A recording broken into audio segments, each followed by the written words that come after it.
Details. We are presented by the Southern Bank of Tennessee. Ian is here today. Hello, Ian. What up, what up? Let's start on a, let's start on a little breaking news, if we shall, as Adam Vingan teased it at the start of the program. A little breaking news from the Stillman and Company program. According to sources, the Tennessee Titans are targeting Taylor Zarzour of the SEC Network as the next play-by-play voice of the Titans. Now, I do not believe that the deal has been offered to Taylor Zarzour. He does the games on Saturday with Matt Stinchcomb on SEC Network. I don't think the deal has been offered. And if it hasn't been offered, it's certainly not done. But from what I've been told, what I can gather, Taylor Zarzour will be the next play-by-play voice of the Titans. Called the Titans, they don't have a comment. There were 3 finalists, from what I've been told, to interview for the position. Taylor Zarzour was one of the 3. Apparently, Zarzour has endorsements from both Jim Nantz and Eric Church for the job. Not sure who really gives a rat's ass about Eric Church, but hey. And the word is that another one of those that interviewed was Jonathan Hutton, and that Hutton was told that he's not getting the job. I called Hutton, and all he would say is he's not going to be the voice of the Titans, and he has a job, and he likes his job. So that was all I could get out of Hutton. I like Hutton, but he would not talk. So again, from what I'm told, the Titans are targeting Taylor Zarzour of the SEC Network to be the next play-by-play voice of the team. He is currently the leading candidate. From what I was told, this was a Burke-Nihill run operation with Adolfo Burtz, Aaron Schwartz, Haley Davidson, Dan Worley, Amy Wells, and Kate Guerra all involved. Apparently, there was no involvement from Chad Brinker or Mike Borgonzi, who at the time were busy hosting Cam Ward and Shadur Sanders while they were interviewing potential play-by-play guys. Apparently, there were a bunch of people that met the criteria the Titans were looking for in the next play-by-play voice. They narrowed it down to, I think, 3 or 4 candidates they brought in for interviews, and at the end of the day, they have all but decided that Taylor Zarzour of the SEC Network is going to be the next play-by-play voice of the Tennessee Titans. I have no idea if Taylor Zarzour will give up calling SEC football on the SEC Network or not. No idea if he'll give up golf, where, of course, I think he's very big. I actually think he's serious. I could be wrong about this. I think he's Sirius XM's main golf play-by-play guy, which is certainly a big deal. And but congratulations to Taylor Zarzour, because it looks like he is going to be the next play-by-play voice of the Titans. I have no idea if it's going to be a good hire or a bad hire. I will say this. Taylor Zarzour, this was unbeknownst to me, and I've lived here for 29 of my 35 years on this planet. I'd like to think that I've been following Nashville sports for a while, but apparently Taylor Zarzour, Ian, hosted a radio show here in Nashville at one point in time. Where? When? I don't remember that. I don't know, but I was told that he has hosted a radio show here in town, so he's been in Nashville. And again, he's calling SEC games, so it's not like they hired some Yankee from up in New York to come down here and call the games. But it's going to be hard to be the guy that replaces the guy. And he is replacing the guy. There was a special connection when it came to Mike Keith, and not just the play-by-play that Mike Keith did, but everything else, the interviews, the events, all the stuff that he would MC and lead. And so I don't know if Titan fans are going to warm up to Taylor Zarzour if he in fact gets this job, and if he in fact does that. I have no idea. I have no idea if they'll tune on a game and hear Taylor Zarzour calling and say, man, that's a great play-by-play call. Again, my experience of watching Taylor Zarzour call games on the SEC Network is I don't notice him for being good, but I most certainly don't notice him for being bad. And it's a much easier to pick out the bad guys than it is to pick out the good guys. And I feel like I've watched plenty of his games. I have no opinion on whether or not this will be he'll be a good play-by-play voice of the Titans, a bad play-by-play voice of the Titans. I'm just saying, again, the breaking news on the Stillman and Company program is, from what we've gathered, the Titans are targeting Taylor Zarzour to be the next voice of the Titans, the next play-by-play voice of the Titans. And from what we've been told, He has not been offered the job yet. And there are still a lot of details. Again, is he going to give up calling SEC games on Saturday to be able to call every Titan game on Sunday? I don't know. So those are the details, I guess, that are getting worked out as we speak. I really want to have a take, Ian. I really want to have like a strong take, like, oh, this is a great hire for the, or oh, this is an awful hire for the Titans. And I don't. But isn't that how it should be? Like, isn't it, okay, let's let the guy call some games and then see if he's any good or not, right? Yeah, that seems fair. I mean, like, would I have loved for Jared Stillman to be the next play-by-play voice of the Titans? Probably not very realistic. I've never called an NFL game in my life. I've called one half of a college football game, and that would be my experience. And then I'd also have to stop bashing the team every day, which, I mean, would that be fun for me and you? Probably not. But again, I have no, if Hutton was up for the job, which it sounds like he was, again, Hutton was very, very coy, other than to say he's not getting the job. If he was up for the job, do I think he would have done great? But I also know him. So it's like, oh, I have a preconceived notion there. Where with Taylor Zarzour, I don't know him from a jar of Vicks. But that is the news, that Taylor Zarzour will be replacing Mike Keith. Again, there's still some details they have to work out, some I's to dot, some T's to cross, but he will, barring a setback, he will be the next play-by-play voice of the Tennessee Titans. Now, let's get to the football. Yesterday, the Titans had a flurry of activity after we signed off the program on Tuesday, and we were off for most of yesterday, all except for 8 minutes. And when it came to the Titans, they added Xavier Wood, 17 games played. 2 years, $5 million per year. Draymond Jones. Last night I was at the Mississippi State LSU game. They signed Draymond Jones. 17 games, 1 year, $10 million. They signed Kevin Zeitler. 16 games last year, 1 year, $9 million. And Kenneth Murray, who played 14 games for the Titans last year, out. See ya. Van Jefferson, yesterday morning, he might stink. He played 17 games. The Titans have highlighted the number one thing that they care about in 2025, availability, which also coincides with the number one ability in football, which is availability. It doesn't matter how fast you can run. It doesn't matter how far you can throw. It doesn't matter how hard you can hit. None of it matters if you can't stay healthy. Joe Nedney was a great kicker and could kick it from 90 yards at times, it felt like. But after that first year, he could never stay healthy. He's no good to you when you have to go rush out at week 3 and sign Gary Anderson every year. And the Titans are building the football team. It looks like they're building the football team off of the same core principles that I believe in and that led me to go nuts over the last couple of years when the Titans, led arrogantly by Mike Vrabel or incompetently by Rand Carthon, laughed at the idea about why would it matter if we take a running back who doesn't have an ACL or trading for a player with bad knees being a problem. I'm like, guys, nobody else in the league wants to trade for these knees. Oh, you don't understand. The Titans front office on the first day of free agency put to bed the right tackle story that has been told, I believe, in earnest every day on this program since 2021. And I feel confident that we're not going to have to tell the right tackle story anymore because Dan Moore Jr. plays and J.C. Latham plays. 17 games for Dan Moore, 17 games for J.C. Latham last year. They're going to draft Cam Ward at number 1. They just signed Brandon Allen, a Scarbini backup who's got experience as a backup and has been with Brian Callahan in Cincinnati because he's going to be the chauffeur. He's going to be the caddy for Cam Ward.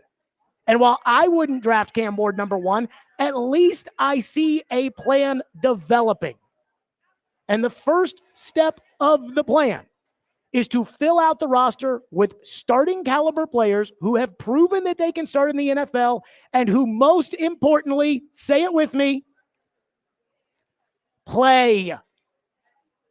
So right now, I'm very, very peachy about the direction the Titans have started the new league year in. So we're starting on that. We've got the news of the day. Again, Taylor Zarzour is, barring a setback, going to be the next play-by-play voice of the Tennessee Titans, according to my sources. And by the way, Ian, I'd like to say this for the record right now. Everybody else who follows off of this news item has got to cite this show because we broke it.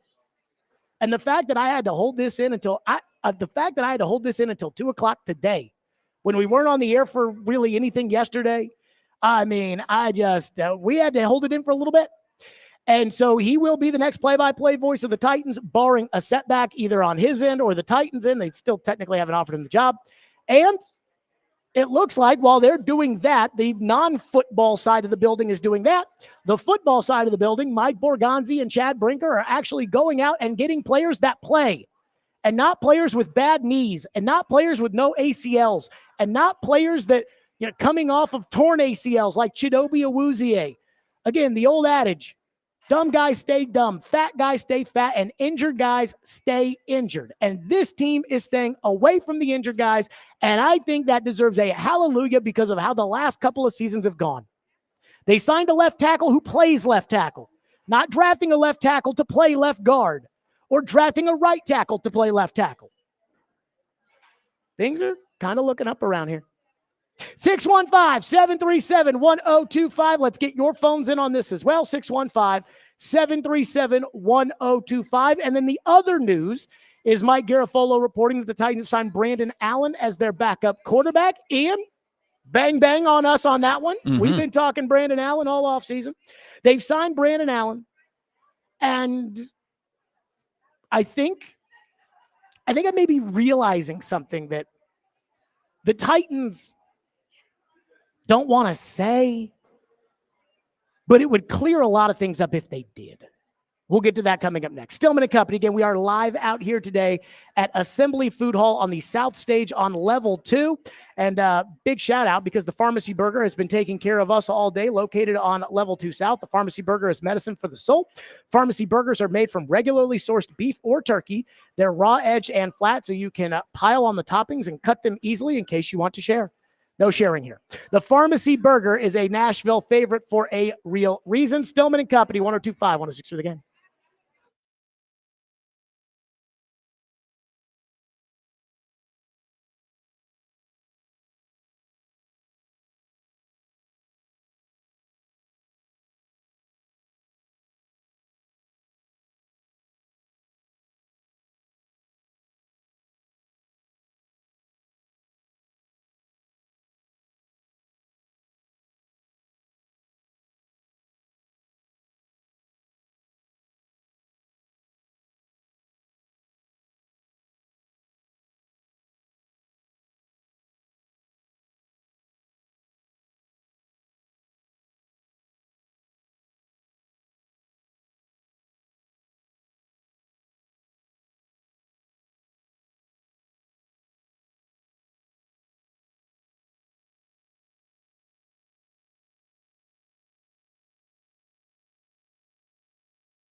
So I got around a lot of really, really smart people.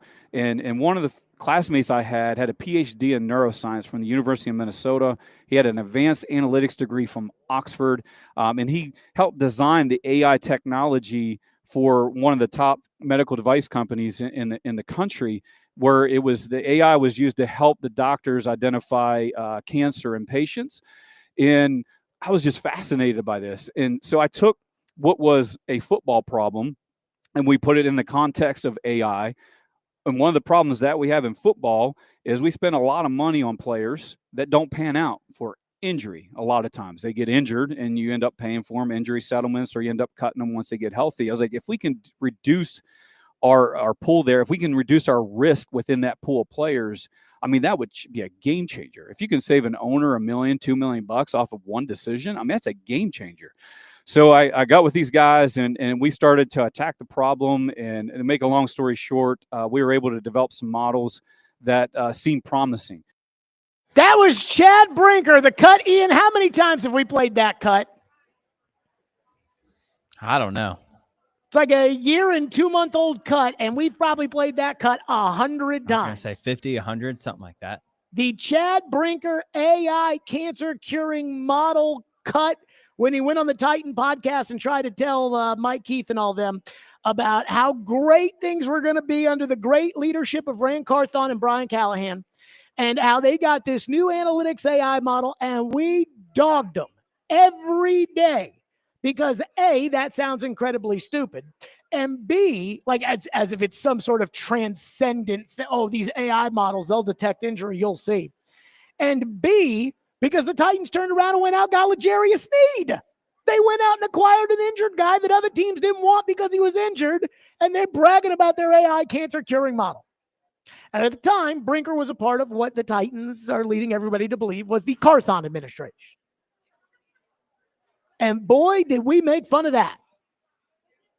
And now that Chad Brinker is officially in charge, with there being very little ambiguity about who's calling the shots, the only ambiguity is Mike Borgonzi, the senior assistant general manager, or whatever. But now that he is officially in charge, it appears that the Titans are completely out of the business of injured players. Again, I don't think you need an AI cancer detecting model to be able to figure out, oh, wow, Xavier Woods never misses a snap. But clearly when it comes to the Titans, and clearly what they're trying to do, is now there is a premium on healthy players. Again, Kevin Zeitler played 16 games out of a possible 17 last year.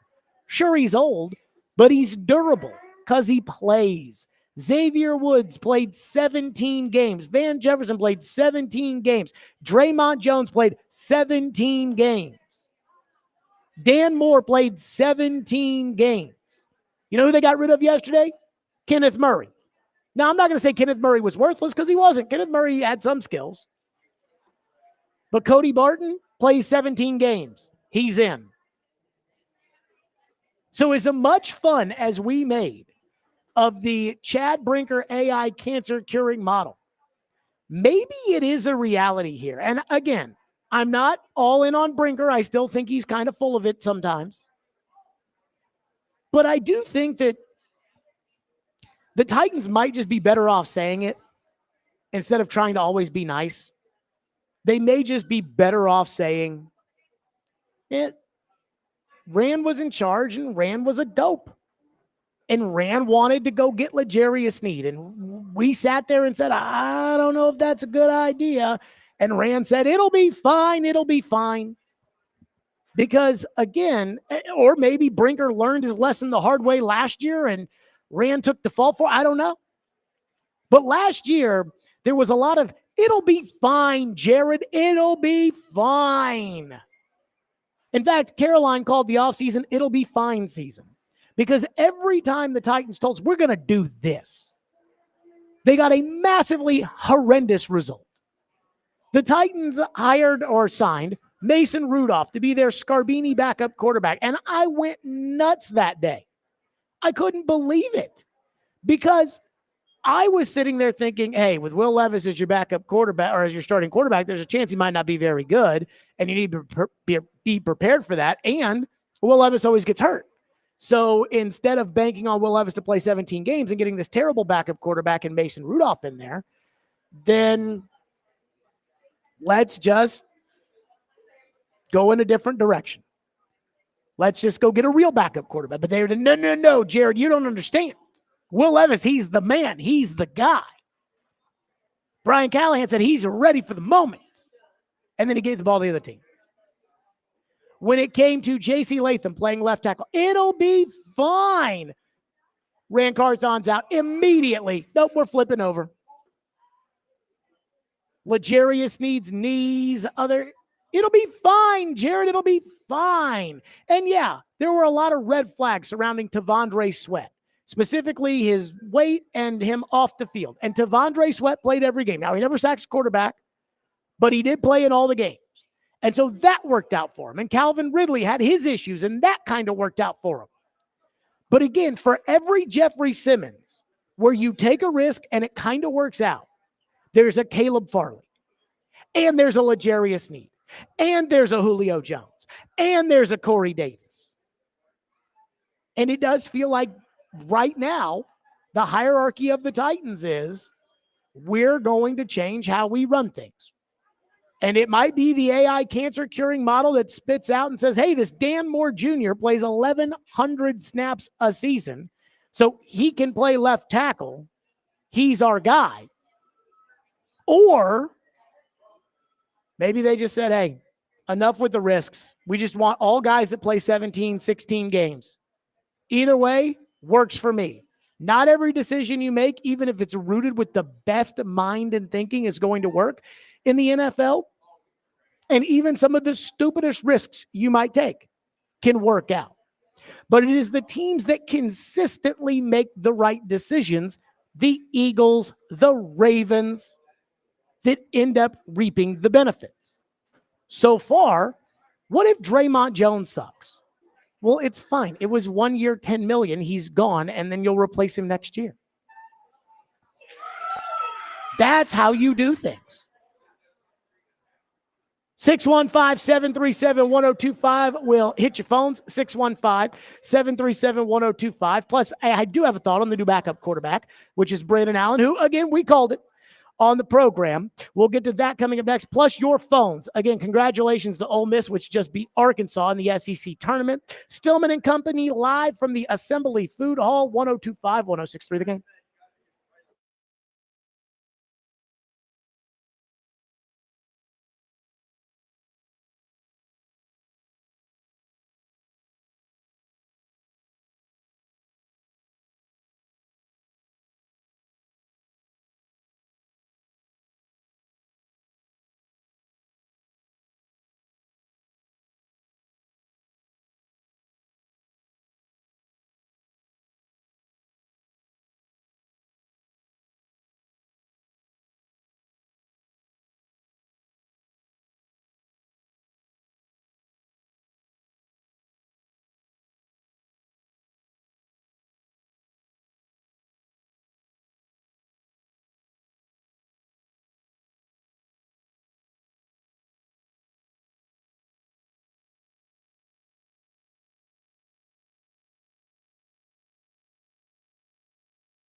places I've been, we've always had, older quarterbacks kind of mentor the younger quarterback. It's almost like another coach in the room for them, just to kind of show them how to be a pro, teach them all the little things about protection and just how to study opponents. So yeah, that would probably be a priority for us if we did end up drafting a quarterback.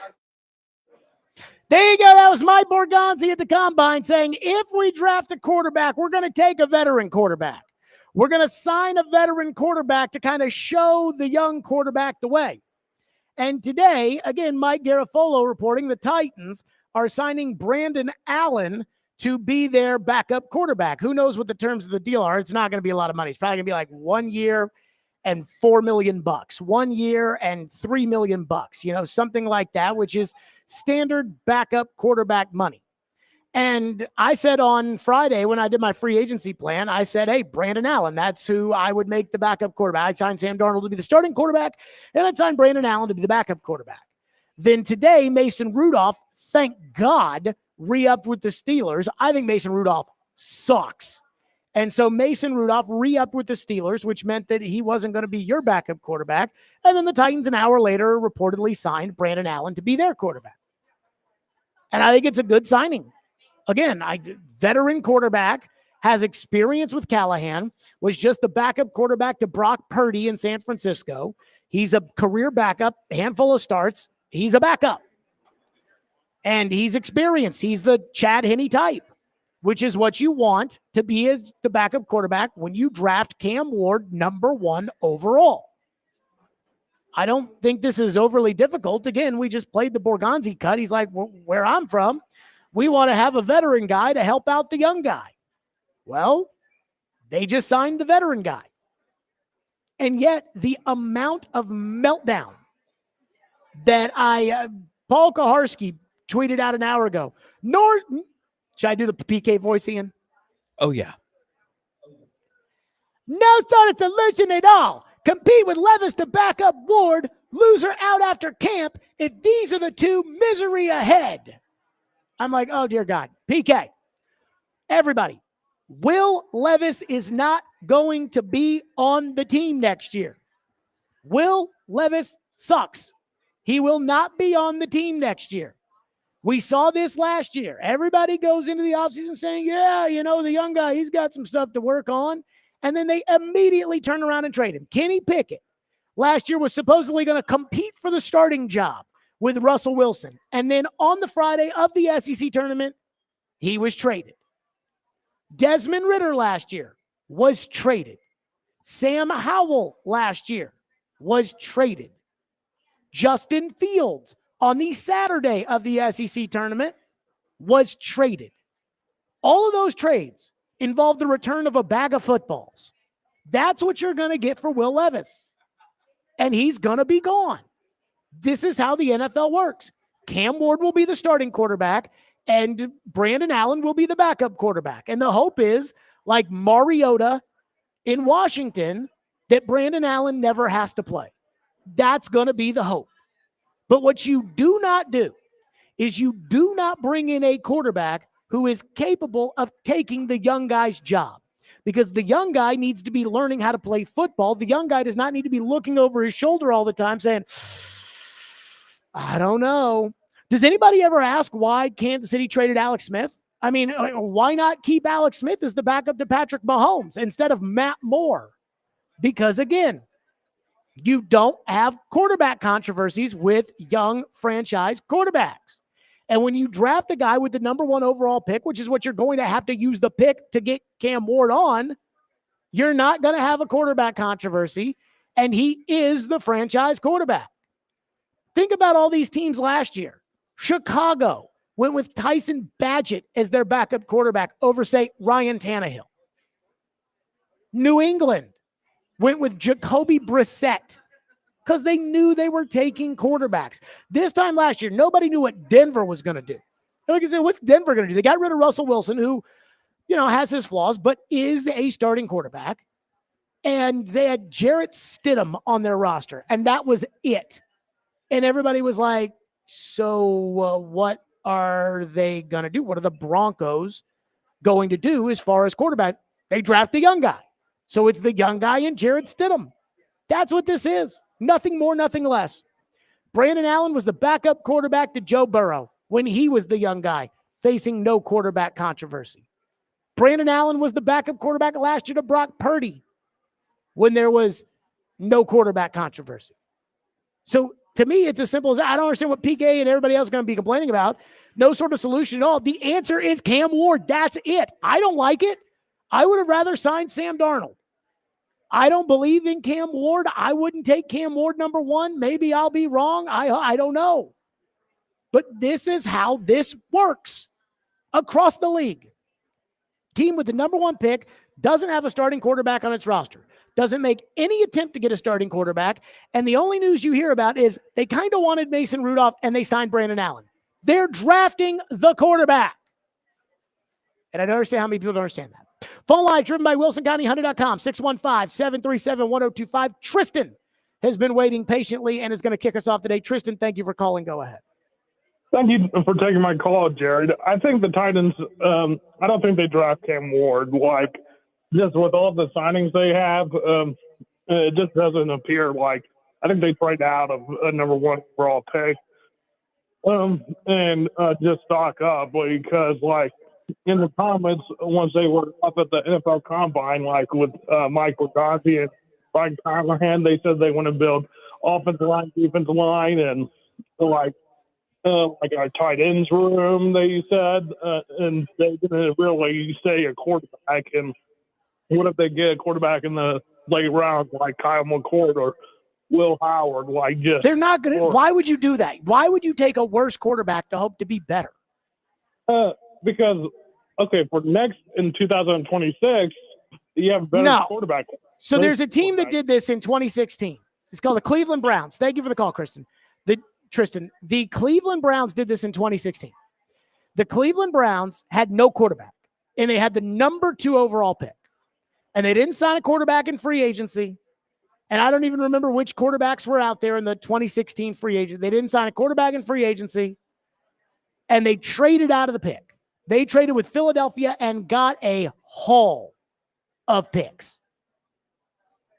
And I don't remember all the guys they took with those picks, but clearly none of them were all that good, I don't think. And with that haul of picks that they acquired from the Cleveland Browns, in the 3rd round, they drafted a quarterback out of USC by the name of Cody Kessler. And that was going to be their quarterback. They lost every game that season and ended up picking number 1 the next year. You don't do that in the NFL unless you're stupid. And Cleveland is stupid. And that's why Cleveland always seems to be picking number 1 or number 2. The Titans are taking Cam Ward. Everything they've done so far is an indication that they're taking Cam Ward. There's no other explanation for it. You're like, I see the moves they're making, and I am trying to figure out why they would be taking Cam Ward. They signed a tackle. They signed a guard. They already had a guard. They already had a center, and they already had another tackle. That's 5 offensive linemen. That doesn't give you a sentiment that they're going to try to protect a young quarterback? They haven't been interested in any veteran quarterback. Weren't interested in Geno Smith. Weren't interested in Sam Darnold. Weren't interested in Russell Wilson. Weren't interested in Aaron Rodgers. Weren't interested in any of those guys. You may not like it, but that's just what it's going to be. They're doing that because they're taking Cam Ward. Like that. Again, I wouldn't take Cam Ward. I'm just telling you what they're going to do. Like this is how this works. They've telegraphed it with their actions. And the amount of people that are like, are you sure? Yes. Yes. I don't want Cam Ward, but yes. Oh, goodness gracious. More of your phone. 615-737-1025 here on our program, 615-737-1025. It's Stillman and Company live again from Assembly Food Hall. Come on out here. And speaking of the Titans and the Brinker AI cancer curing model and I do wonder, because it does feel like a lot has changed since the Combine. I do wonder what this might be. We'll get to that coming up next. Hey, we are giving away Predators tickets against the Blues on March 18th later today in the program. And live here on site at Assembly Food Hall, we are giving away a $50 Assembly Food Hall pass. So come on out and register. We'll be giving it away at 3:30 today right here at Assembly Food Hall. Again, it's a $50 gift card. We're live in Assembly Food Hall at the South Stage on level 2, and the SEC watch parties on Sky Deck are going down all weekend long. Check out assemblyfoodhall.com for details.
We try not to make drastic changes, Paul, on it, but some of the medical information obviously will affect that. Some of the testing does move guys up and down the board a little bit, but we try not to make drastic measures. We want to be a tape-driven team and really not just depend on these other variables that come in. So I have a thought. That was Mike Borgonzi at the Combine basically saying, hey, we're not going to let the testing. Hey, congratulations. Some guy runs fast in the 40. Might move up a little bit, but it's not going to be, oh, my God, he ran fast. Now we have to take him. The way Al Davis kind of used to manage the board when he was owning the Raiders. And the one thing he said was, the thing that really affects the board is the medical stuff. And Ian, if you remember, that got me a little moist, I should say, because we remember how much of a stickler our GM was when it came to injuries, especially, some of those little bones in the feet and things like that. Oh, it'll be fine. It'll be fine. And the Titans have done nothing but sign healthy players, guys that play 17 games, which, again, is a great step in the right direction. So I'm actually wondering something, which is there was all this talk going into the Combine that the Titans were going to trade the pick, trade the pick, trade the pick, trade the pick. Then at the Combine, all the talk was Titans are going to trade the pick, trade the pick, trade the pick, trade the pick. Then after the Combine was over, there still was a lot of talk about trade the pick, trade the pick, trade the pick, trade the pick. Then at the very, very end, there started being a lot of talk about Cam Ward. And it almost felt too obvious to me that, oh, yeah, they weren't interested in Cam Ward at all. Now all of a sudden they're interested in Cam Ward. They're really interested in trading the pick. But I actually think what's happened is, again, I'm not saying this is what happened, but I wonder if Abdul Carter's foot injury, coupled with his shoulder injury, got him knocked off the board. The Titans had the board. Abdul Carter 1, Cam Ward 2, or Abdul Carter 1, Travis Hunter 2, Cam Ward 3, but Travis Hunter plays corner. And the Titans said, well, we were going to take Abdul Carter, or we were going to trade back and hope to get Abdul Carter because he was the number one guy on our board. But then we see the foot injury, and so we take him off the board. And when the details of Abdul Carter's foot injury came out, a lot of people were like, oh, no, it'll be fine. Jared, he's just going to rest it. He's going to do his pro day. Who cares? It's a tiny little bone in the foot. It's a nothing burger, Jared. It's nothing. Joe Rexroad says he doesn't even think Abdul Carter needs to work out at pro day. And I kept saying, and I mean this with total sincerity, if Abdul Carter did not work out at pro day, Floyd Reese would not draft him. Ian, you were on the show when Floyd was on the show. Back that up. He would not draft him if he did not work out and had these injuries. If Floyd didn't see him work out, he probably would not draft him. No. He's not going to draft him. And so I wonder if the Titans went into the Combine thinking Abdul Carter was their guy and saying, hey, let's work a trade. Let's get the safe pick in Abdul Carter. We can build around that. We can get a quarterback. And instead walked out of that saying, well, Abdul's got a foot injury. We're out. Cam Ward's number 2 on the board. That I wonder. Again, I'm not saying that's what happened, but I'm just wondering that out there. Let's go to Kevin, who's up next here on the program. Kevin, thank you for calling. Thank you for waiting. You go ahead. Hi, guys. How you doing? Good, go. I'm calling in regards to what you're talking about as far as drafting quarterback and using your first-round pick. I think you guys are nuts on that because you really need to concentrate on other things other than spending $40, $50 million on a quarterback that's going to take 3 years to develop. You're better off spending that money, using that money, improving your offensive line, all of your defensive secondary, because the Titans got the worst cornerbacks and safeties in the league. They have no height. They have no speed. And you need to utilize your tight ends more. And you also need to get a blocking back for your running backs. Otherwise, you're stuck in the mud. We should skip quarterback and focus on fullback is what you're trying to tell me. No, what I'm telling you is a blocking back for your running back is a fullback. What I'm stating is your quarterback does not need to be a first-round draft pick. You need quarterbacks with some experience. He coming in as a rookie is not going to do you any good. So Kevin, let me tell you, I hopes actually up. agree with the premise of what you're saying. Last week, I agree. Thank you for your call. Last week, I agree. When Sam Darnold was available, a legitimate starting quarterback who you could just give $30 million to, apparently, I would have given him 40, which means he would have been my quarterback. But I could have paid Sam Darnold, had that figured out, traded the first pick back, built up a bunch of young players in a draft that's deep at edge rusher and tight end, according to the general manager, and gone from there. They're choosing to go in the other direction. But the options were simple. It was either Darnold, Ward, or tank. And they're not tanking because with this owner, if you tank, you're fired. So that's not an option. I mean, at this point, Cam Ward is the only choice. That's it. Like, again, for you to say, well, they should have signed a veteran quarterback. I agree. I don't want to take Cam Ward. But you don't have a choice anymore. The choices were to be made last week, and they made the choice. So when you say you guys, like, I don't know if you're saying you guys are crazy talking about drafting Cam Ward number 1 overall, like it's my choice, because my choice is not to draft Cam Ward. Or if you're saying you guys in reference to the Titans, like when Elliot Friedman goes on the midday show and Adam asks him, what should the Predators do? And Elliot Friedman's like, I think you guys need another forward. I'm like, Elliot, this is not Bobo radio. Like, you can say the Predators, not you guys. And I'm a fan. But if you mean you guys, like as in I think the Titans are crazy for taking a quarterback. I wouldn't do it. I'm not going to say I think they're crazy for taking Cam Ward, but I'm just saying I wouldn't do it. But as far as the idea, like, well, you need to build up the whole team before you draft the quarterback. They need to build up the offensive line. Is that not what the $50 million tackle and the $9 million guard are for? They have think about this. They have a $50 million tackle, a top 11 draft choice at guard, a $50 million center, a $9 million guard, and a top 10 draft choice at right tackle. Is that not building the offensive line for a quarterback? That's what it looks like. Fullback. Need to get a blocking back for the running back. That is a fullback. And by the way, let me just say this. I would not be against the Titans signing Kyle Juszczyk. Now, I don't know, if he's been hurt or something like that. I haven't, again, been looking up the fullback market. But I always like Kyle Juszczyk in San Francisco. And since this team has no real option at tight end, they weren't in on Evan Ingram. Since they have no real option at tight end, they're kind of stuck with the fact that they're going to end up going with Chig.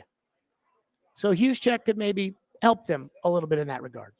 615-737-1025, which is our phone number, 615-737-1025 here on the program. Stillman and Company live from Assembly Food Hall. Coming up next, what one NFL insider said, the transformation has happened, and what Cam Ward's camp thinks is going to happen. We'll get to that coming up next. Stillman and Company. Again, we are live out here at Assembly Food Hall, downtown Nashville, ahead of the SEC basketball tournament. And be sure to join us for an SEC watch party as we broadcast live from 9 to 6 at the pub in the Gulch tomorrow. For more details, visit thegamenashville.com/events. On-site coverage of the SEC men's basketball tournament presented by Toyota. Fuel your adrenaline at Toyota.com. Toyota, let's go places. Also brought to you by Guinness, thenewcumberland.com, Volunteer Hose and Gasket, and Sloan's Motorcycle ATV.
Stillman and Company, 102.5, 106.3 The Game, streaming live on Twitter, Twitch, YouTube, and Facebook Live. We are live from the Busy Bee Plumbing, Heating, and Air Conditioning Game Nashville studios.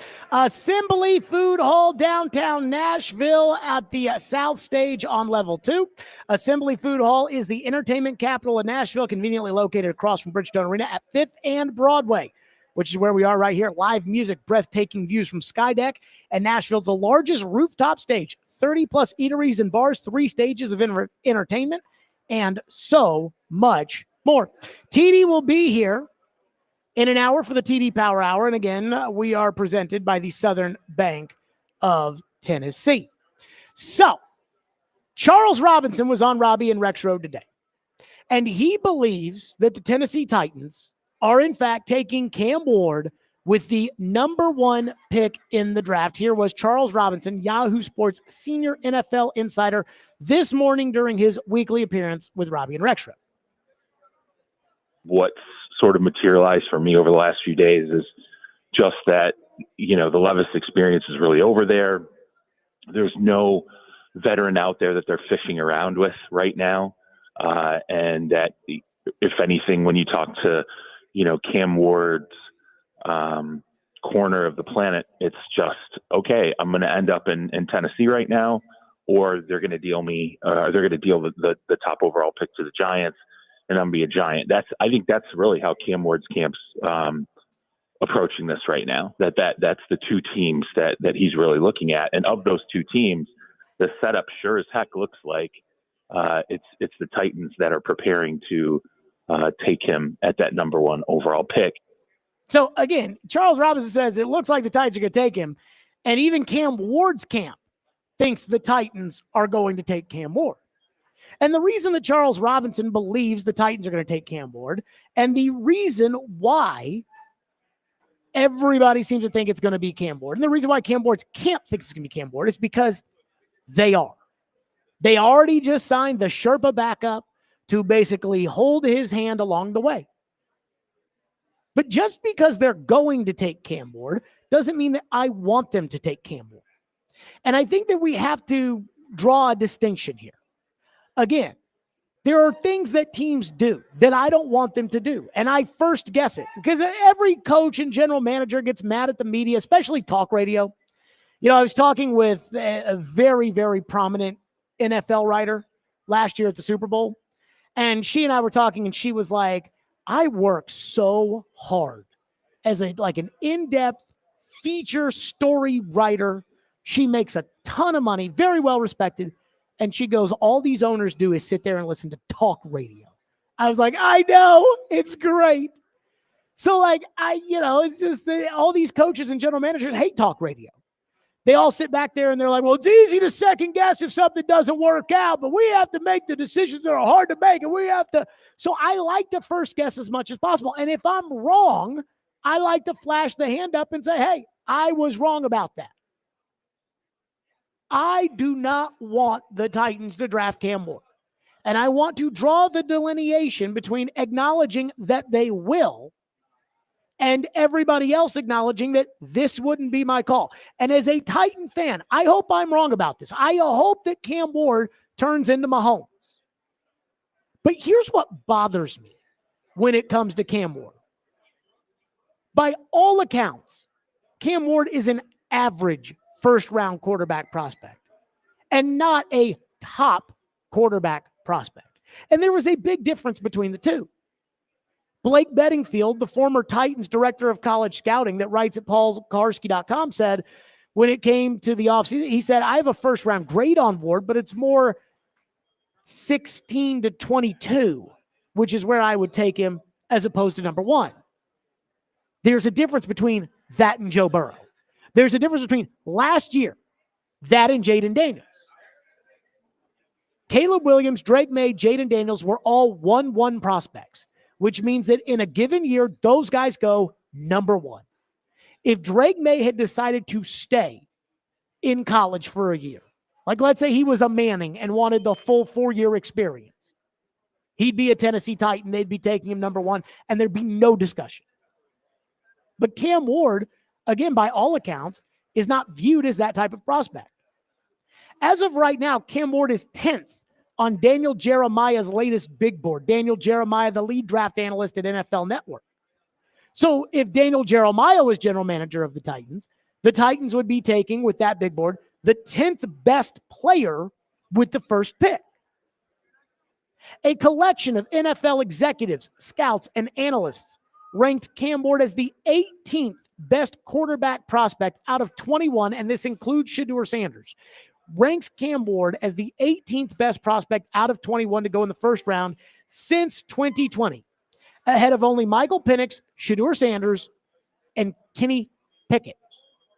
So Mac Jones viewed as a better prospect coming out by, again, a committee of league people, executives, scouts, analysts. Mac Jones, who went 15 in the draft, viewed as a better prospect than Cam Ward. ESPN's Matt Miller does not have a first-round grade on Cam Ward. PFF, Pro Football Focus, their big board, has Cam Ward ranked 21st overall. And pretty much everyone locally, whether it was me, Ian, Joe Rexroad, Caroline, Gentry Estes, even real football people like Trevor Maddich and Tim Hasselbeck, when pressed with the question of who would you rather have, Sam Darnold or Cam Ward, last week, all picked Sam Darnold. So when it comes to the Titans front office decisions in this post-Rand Carthon era, I do like what I see. I do like Kevin Zeitler at 1 year and $9 million for a guy who played 16 out of a possible 17 games last year. I like Xavier Woods, 17 games last year. I like Draymond Jones, 17 games last year. I like the guys that play. I like the sensible moves that say, hey, we're going to go in a healthy direction. But I have way too many reservations about Cam Ward to feel comfortable in picking Cam Ward number 1 overall. And apparently the Titans don't. And as much as I like what they've done from a team building standpoint with a week's worth of data, and I do like it, I know deep down inside that they will be defined by whether or not Cam Ward becomes a star. Whether he ascends into better than, well, it was a bad quarterback draft and they needed a quarterback, so they had to take a quarterback. When I think about Cam Ward, and I think about kind of where he, in my mind, what I kind of view him as, because I have watched Cam Ward's tape. I view him as a Kyler Murray type player. Now, he's bigger than Kyler. He's not as athletic as Kyler. He's bigger than Kyler. But I view him from the standpoint that in the 2019 draft, Kyler Murray was absolutely the best quarterback available. And absolutely the best quarterback. But are you a better team with Kyler Murray as your quarterback than you are with than you are with Nick Bosa? In what was a stacked first round? Like, would you want Kyler Murray to be your quarterback of the future? If I told you today that that's what Cam Ward ends up as, a Kyler Murray type quarterback, would that be good enough for you? Because right now, that's not good enough for me. And I think there are too many of you out there that just think, oh, he's going to be a star, Jared, because that's what we do. We made the joke about Poo-Poo Johnson about 6 months ago. The idea that the Titans could sign any Scarbini to be the quarterback of the team, and the fans would talk themselves into it. Whether it was Russell Wilson or Justin Fields or Mac Jones or whomever, that there'd be a way that fans would talk themselves into it. Carson Wentz, and they can talk themselves into it. And I say this because I don't want Carson Wentz to be the quarterback of the Titans. But I know what's going to happen. The Titans are going to draft Cam Ward number 1, and all of a sudden you guys are going to go to bed at night with dreams and visions of Patrick Mahomes. But nobody has Cam Ward ranked there. And so I guess this is a case where It looks like they're taking Cam Ward. It quacks like they're going to take Cam Ward. But at the same time, like, taking Cam Ward number 1 overall makes me very, very nervous. 615-737-1025 is our phone number. There's another thing that a lot of Titan fans are starting to get worried about when it does come to Cam Ward. And I'm just going to say, you fans are way more worried about this than I am. And I actually think the Titans are doing the right thing. We'll get to that next. Stillman & Company, 102.5, 106 through the game.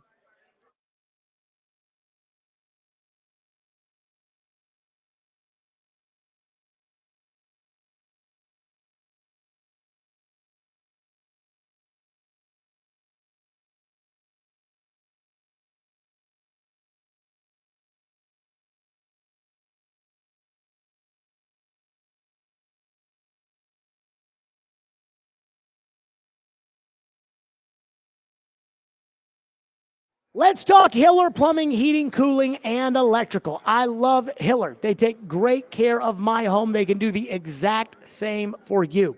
And trust me, nobody wants to deal with a plumbing, HVAC, or electrical emergency.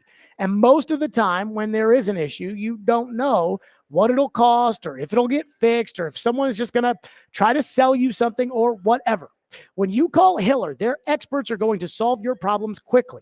That's Hiller Plumbing, Heating, Cooling, and Electrical. The price you're told is the price you'll pay with no hidden fees and no surprises on your bill. So do like I do and book online right now at happyhiller.com. That's Hiller Plumbing, Heating, Cooling, and Electrical, proud supporters of the Preds, the Vols, and Vandy. Hiller, call the Happy Face Truck today.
What did you learn during the research of Pat Mahomes, followed by the acquisition of Pat Mahomes, sitting him for basically a year outside the last game of the year, and just the development of the player? I know I'm good friends with Brad Childress. He was there then. Yep. And I just, I think those are the things that help all of us become better at what we want to do. Just a little bit on the Mahomes journey as you saw it.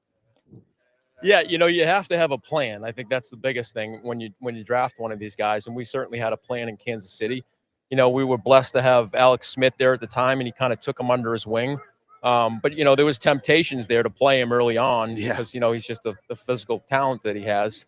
But I think it's important as an organization to be aligned and having a plan for that quarterback when you bring him in.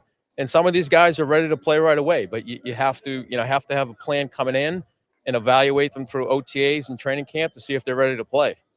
That was Titans senior assistant general manager Mike Borgonzi.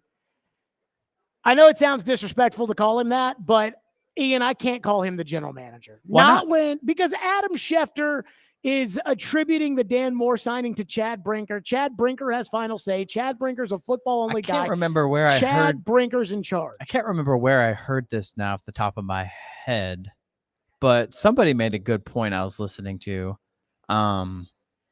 that maybe someone who was in town for a draft visit and Borgonzi was meeting with them, and therefore somebody had to do the negotiating.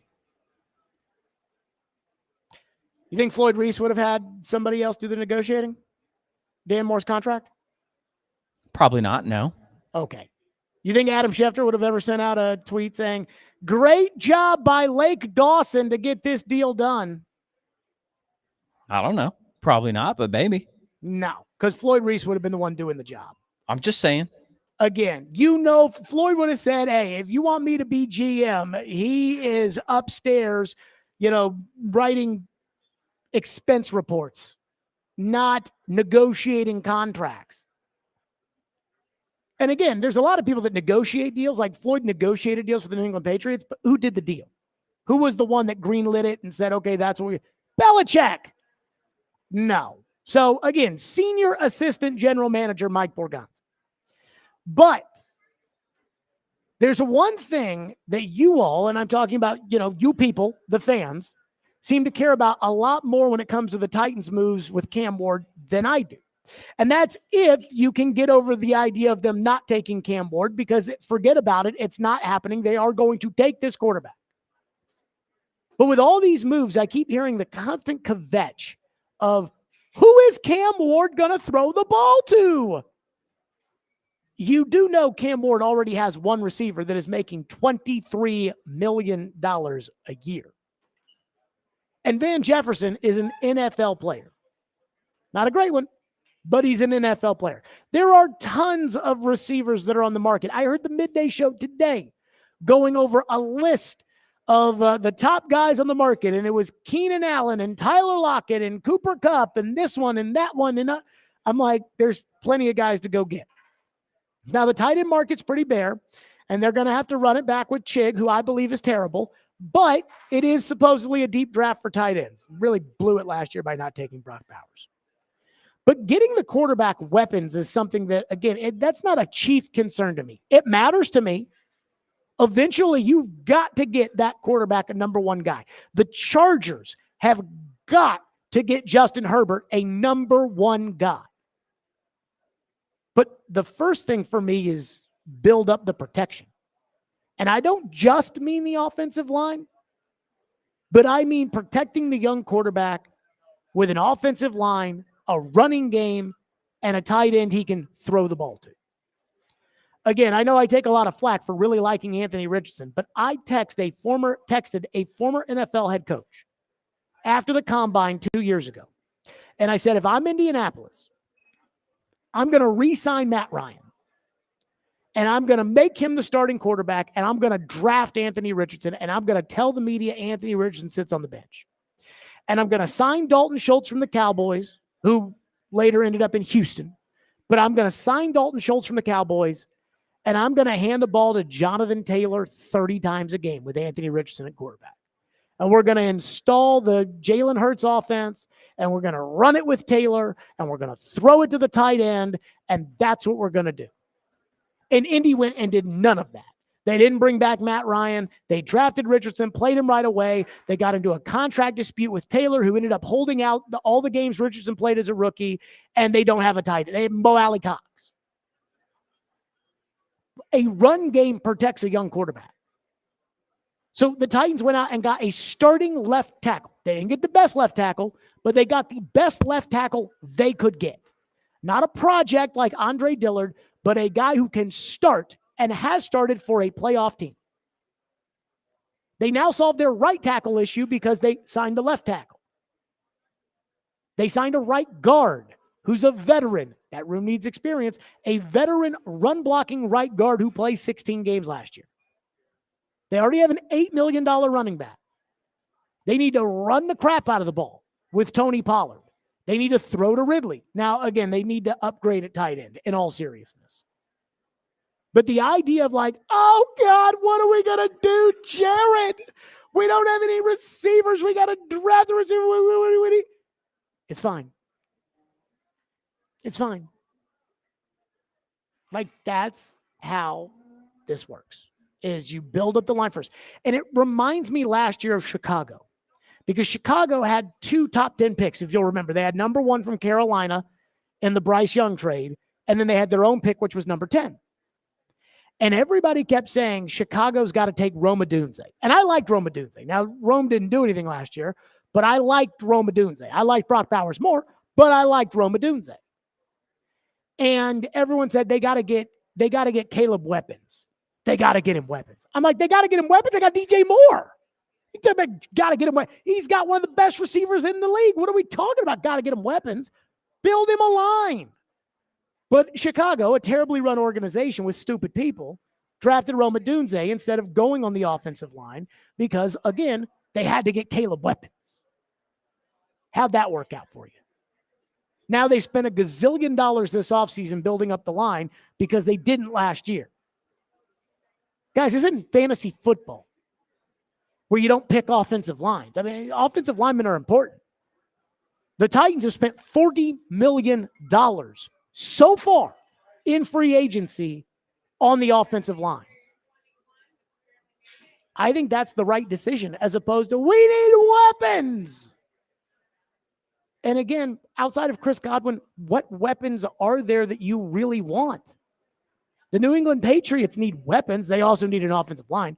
The New England Patriots need weapons, and they can't get anybody to be interested. Chris Godwin turned down supposedly, and let me capitalize that word supposedly, because personally I have a hard time totally believing this, but apparently according to Ian Rappaport, Chris Godwin turned down $20 million extra to stay with Tampa Bay than go to the Patriots. Again, I don't believe that, but that's what has been reported. We'll worry about the weapons later. You know, let's get the line figured out first. Then you got to use the pick on the quarterback.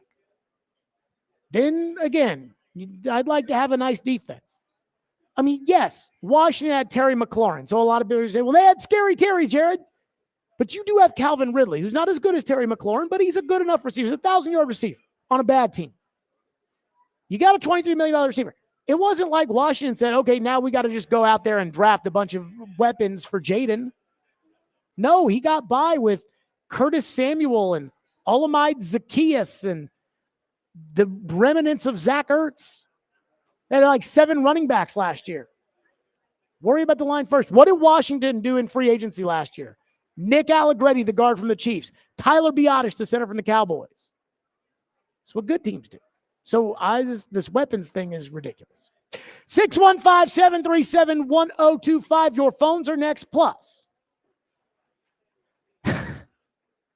Titans fans are thirsty for one particular player, and I'm just going to tell you right now, they're not going to sign him. The writing is on the wall. We'll get to that next. Stillman and Company, 615-737-1025, which is our phone number on the program. Again, live out at Assembly Food Hall. That phone number is 737-1025. Tune into 1025 The Game for updates from the SEC men's basketball tournament today, presented by Toyota. Fuel your adrenaline at Toyota.com. Toyota, let's go places. Also brought to you by Guinness, thenewcumberland.com, Volunteer Hose and Gasket, and Slode's Motorcycle ATV. And this week's Nashville's best deal is Boom Boss Pizza and Watch Bar. Just in time for the SEC basketball tournament, score half off a $30 gift card and enjoy their award-winning pizza and handcrafted beverages, and to visit them as well in Nashville, Spring Hill, and Murfreesboro. Visit theGameNashville.com/deals now while supplies last.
Look, I'll be honest with you. I started the process.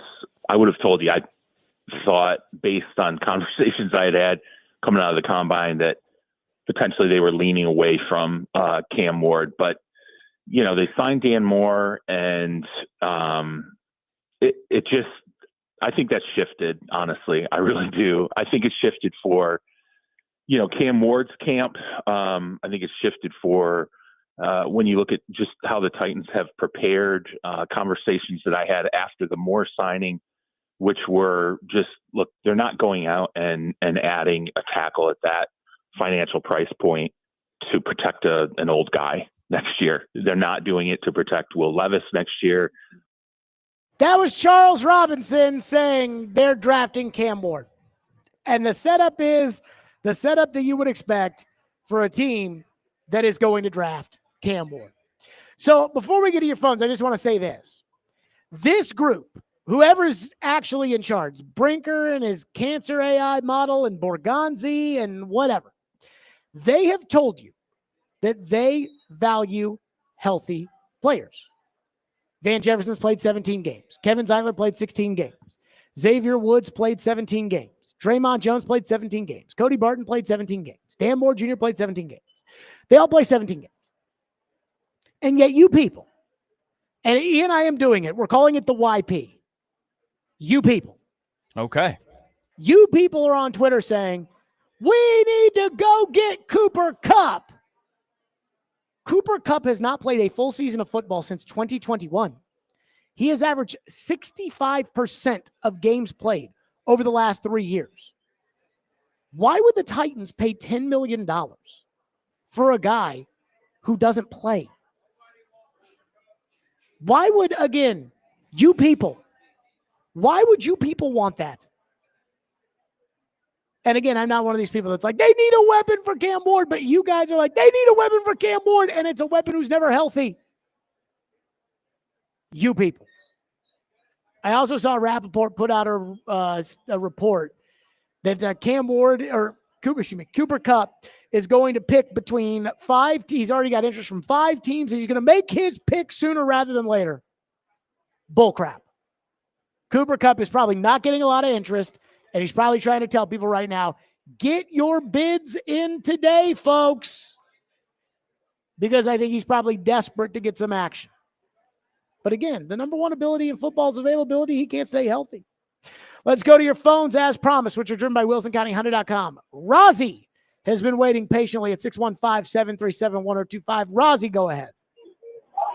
So basically, I don't think we should pick up Cam Ward at all. I think that's a horrible decision for the franchise. Okay, I'm not saying they should go get Cam Ward. I'm just telling you they're going to do it.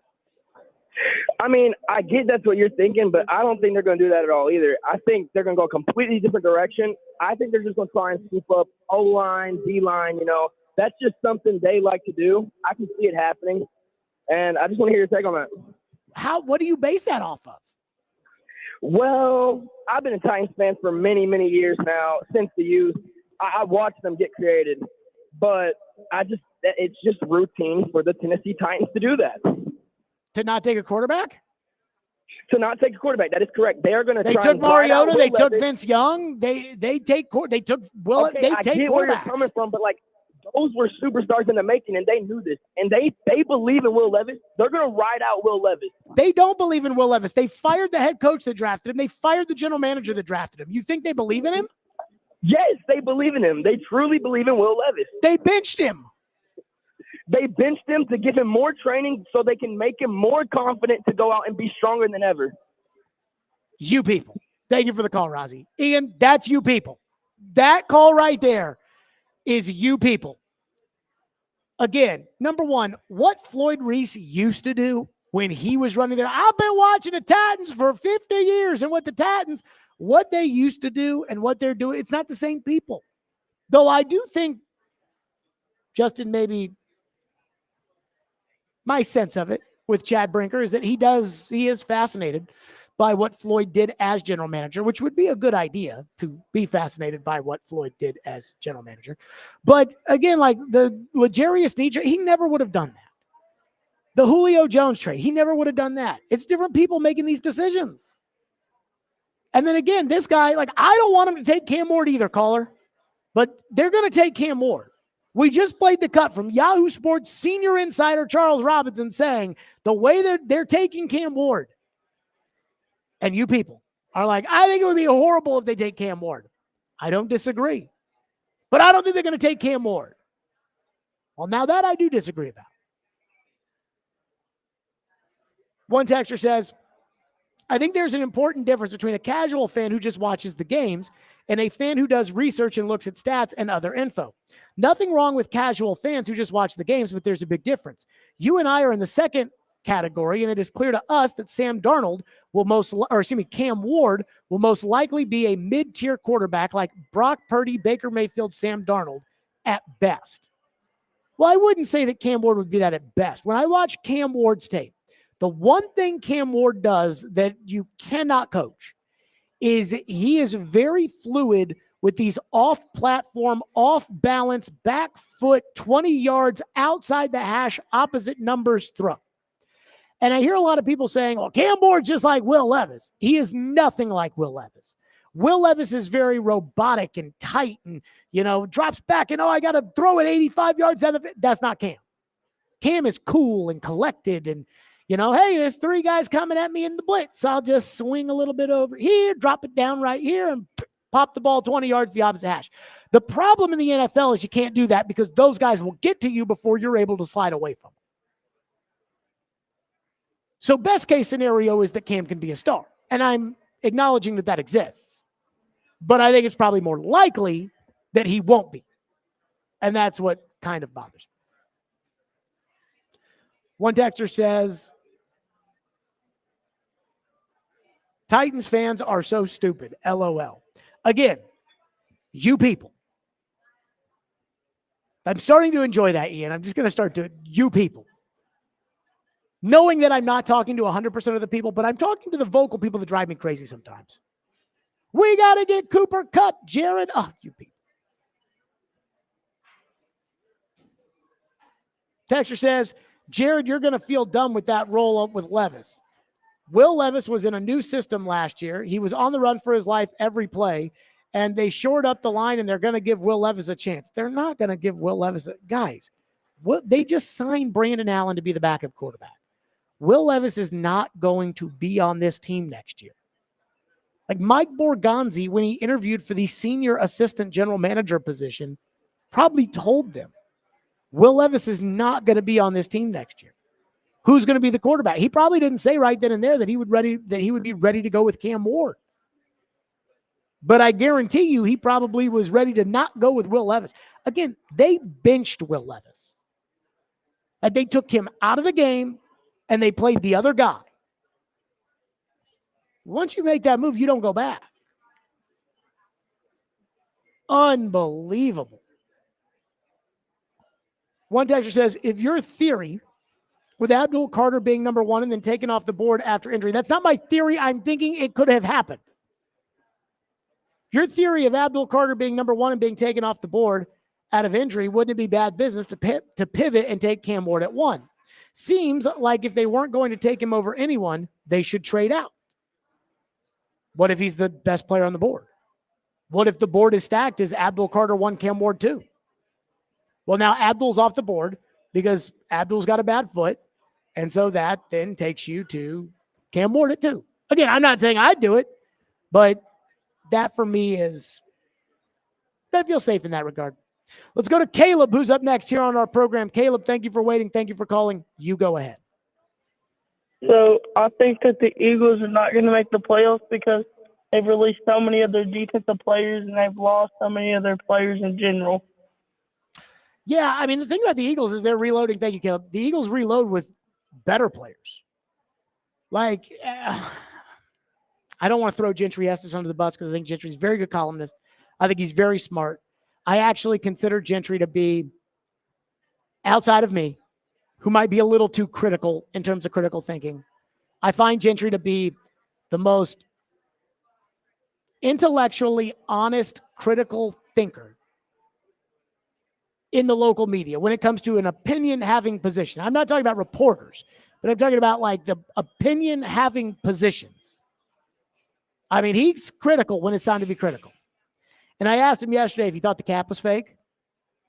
And he said, but the 49ers released all these guys. I'm like, oh, no, Gentry. Oh, no, no, no. The cap. Teams get rid of guys because they get old and they don't think they'll be good anymore. Or because they're hurt. Or because they're not good anymore. Now, all these teams have cash budgets. Cash, real. Cap, fake. It's just unbelievable. Oh, by the way, the Saints keep signing people. I thought the cap was fake. I thought the cap was real. Saints keep signing people. I wonder how they do it. Oh, they're just kicking the can down the road, Jared. Yeah, you can kick the can down the road forever. There's no stopping the can kicking. 615-737-1025, which is our phone number at 615-737-1025.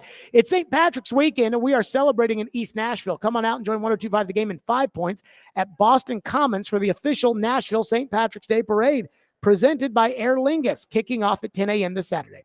Live Irish music, drink specials, and family fun all day long. And 1025 The Game will be on site from 9 to 11 with swag to give away and a chance to sign up and win concert tickets.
fans in the league office want you to spend. They want you to get out there and spend that money. Don't save it to sign your quarterback. Don't go. Let's go. All out. There's only so much money. The bottom line is spend it wisely. I think that and the guys who and Brian knows this. Ted Thompson, myself, and maybe a couple of other guys. The late great Ted Thompson from Green Bay would always shy away from free agency because we were both small market teams and couldn't afford that money. Honestly, couldn't afford that money. We were cash to cap. We didn't have the money that the big markets had. And so we had to be very conservative. And it worked. Both teams had great success. And we were constantly derided at this time of year by the press. They won't spend, and they don't want to win. That's not the case. There you go. That was Bill Polian on Sirius XM NFL Radio. And I heard that. I picked that cut out specifically because I do see when a guy like Cooper Kupp's on the market, or a guy like Keenan Allen is on the market, or, oh my God, Jared, we've got to. And I'm like, I think you're spending appropriately. $50 million for a legitimate starting tackle, not a good starting tackle, but a starting tackle. $9 million for a starting guard. I think it's fine. I think they've spent. I don't think they've spent all they could, but I look at Vrabel and the Patriots. To me, that's spending to spend. Like on day one, like we got to spend $14 million on Harold Landry. Really? Do you have to spend $14 million on Harold Landry? $14 million? They spent on Robert Spillane. They still don't have any receivers and tight ends. Also, apparently, Vrabel did a press conference today, and I was told that this must be a new Mike Vrabel because Mike Vrabel wasn't doing press conferences during free agency when he was with the Titans. I mean, I remember when Rand Carthon did the pre-draft press conference in 2023 with no Vrabel after everyone had told us, hey, these two guys are hand in hand. They're along. They're the best. And Rand did the pre-draft press conference. I saw Vrabel out that night. And I said to Vrabel, I go, where were you? He goes, I think it's probably better if it was just one guy up there doing it. Said, sure. Now Vrabel's doing press conferences. It might be like this is my team kind of approach. But I agree with the theory that Polian has about, hey, you don't have to spend it. That being said, I highly doubt the Indianapolis Colts didn't pay Peyton Manning, Marvin Harrison, Reggie Wayne, Tarek Glenn, Jeff Saturday, Cato June, Dwight Freeney, Robert Mathis, Mike Doss, Bob Sanders. I'm sure they paid those guys some real money. Let's go. I do want to touch on this. The Kenneth Murray trade from yesterday, I kind of liked it. And I'll tell you why. Because to me, Kenneth Murray was like the kind of player that, like, he wasn't a bad player, but he was kind of limited. Wasn't a green dot guy, was kind of more of like a physically gifted freak. The kind of guy that if he played safety might have been actually really, really good. But as far as inside backer, I'm like, And then he got hurt and missed a couple of games. And again, these guys, whether it's the AI cancer curing model or just going to profootballreference.com to see how many games a guy plays, these guys are putting a value of these 16, 17 game guys. But I think that the real thing with Kenneth Murray was they just didn't want to pay him $7.5 million. And they increased the draft value of a seventh rounder that came with a value of 1 to a sixth rounder of 15.8 for a guy that on Friday I said I'd cut in Kenneth Murray. So they give the Barton guy, they give him the money. He's probably green dot inside backer, the same money they were going to give Murray, and now they don't have to worry about who's going to call the play. I'd also say that there are two Titans that I'd be nervous about my contract or my situation. The first is Chidobe Awuzie, because I don't think they're going to cut him because he's got a guaranteed 7.5 for this season. But I looked up his contract today, another $4 million guarantees on Sunday. Do you want to pay the $4 million because you're already committed with the 7.5? And then Amani Hooker at $8.6 million. That's more than he'd be worth on the open market. And he never plays 17 games. So what the Titans could do is they could wait on Hooker, try to get him to take a pay cut, and if he doesn't take a pay cut, then try to trade him or release him and save the money. But I'd be keeping my eye on those. 615-737-1025, which is our phone. Number one texter says, Jared, I had an idea today. The Titans signed either Aaron Rodgers or Russell Wilson to a one-year deal in order to steal one of the Giants' options. This could make the Giants more desperate to trade up for a bigger price. If they don't draft Cam, then they could just draft him and let him sit. Aaron Rodgers and Russell Wilson are not options for the Titans. Russell is so desperate that he's trying to drum up interest by taking a visit to Cleveland. The Titans aren't interested. The Titans were never interested in Aaron Rodgers. They told Paul that 2 weeks ago. They're not going to be interested now. Aaron's going to the Steelers. And the Steelers, because they're one of those secretly cheap organizations like the Cowboys, I think the Steelers are kind of wanting Aaron to come in at their price and not at Aaron's price. Oh, and by the way, there were Cowboy fans yesterday trying to figure out why the Cowboys would want Kenneth Murray. Here's exactly why. No signing bonus. Cheap Jerry doesn't have to pay a signing bonus. Again, a secretly cheap team. There are teams that are secretly cheap. New England, Dallas. Then there are teams that are obviously cheap. The Bengals. Pittsburgh's kind of one of those secretly cheap teams for whatever it's worth. Will on Music Row says, I may have to call in today for the first time. Brutal calls today, and I am impressed by your patience. I saw somebody at the basketball game last night at the Mississippi State game, and he was working at the arena, and he was like, yeah, I've called in a couple of times. I said, did I yell at you? He said, yeah. Sometimes a bad call is good to push one in that direction. One texter says, if you were given the GM job today, is drafting Cam Ward the best option of the quarterbacks off the board and the Titans' moves so far? Or do you think there's a better path at this point? I mean, if I was general manager of the Titans at this point, I'd probably have to take Cam Ward. I told you, the options are Darnold, Ward, or suck. And Darnold's off the board. So it's Ward or suck. And with this owner, I'm not taking the risk of stinking. Like, even if she told me it's okay to stink, I wouldn't take that risk. TD is here for the TD Power Hour. We'll get his reaction to the moves the Titans have made. What he thinks of them. We're live at Assembly Food Hall. Again, we are going to be here all day today. And Assembly Food Hall at the South Stage on level 2. And it is the entertainment capital of Nashville, conveniently located across from Bridgestone Arena and 5th and Broadway. Live music, breathtaking views from Skydeck, Nashville's largest rooftop stage, 30-plus eateries and bars, 3 stages of entertainment, and so much more. Stillman & Company, it's 102.5, 106.3 The Game.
Stillman and Company, 102.5, 106.3, The Game, streaming live on Twitter, Twitch, YouTube, and Facebook Live. We are live from the Busy Bee Plumbing, Heating, and Air Conditioning Game Nashville studios. Assembly Food all across the street from Bridgestone Arena at 5th and Broadway. Here today on the South stage on level 2.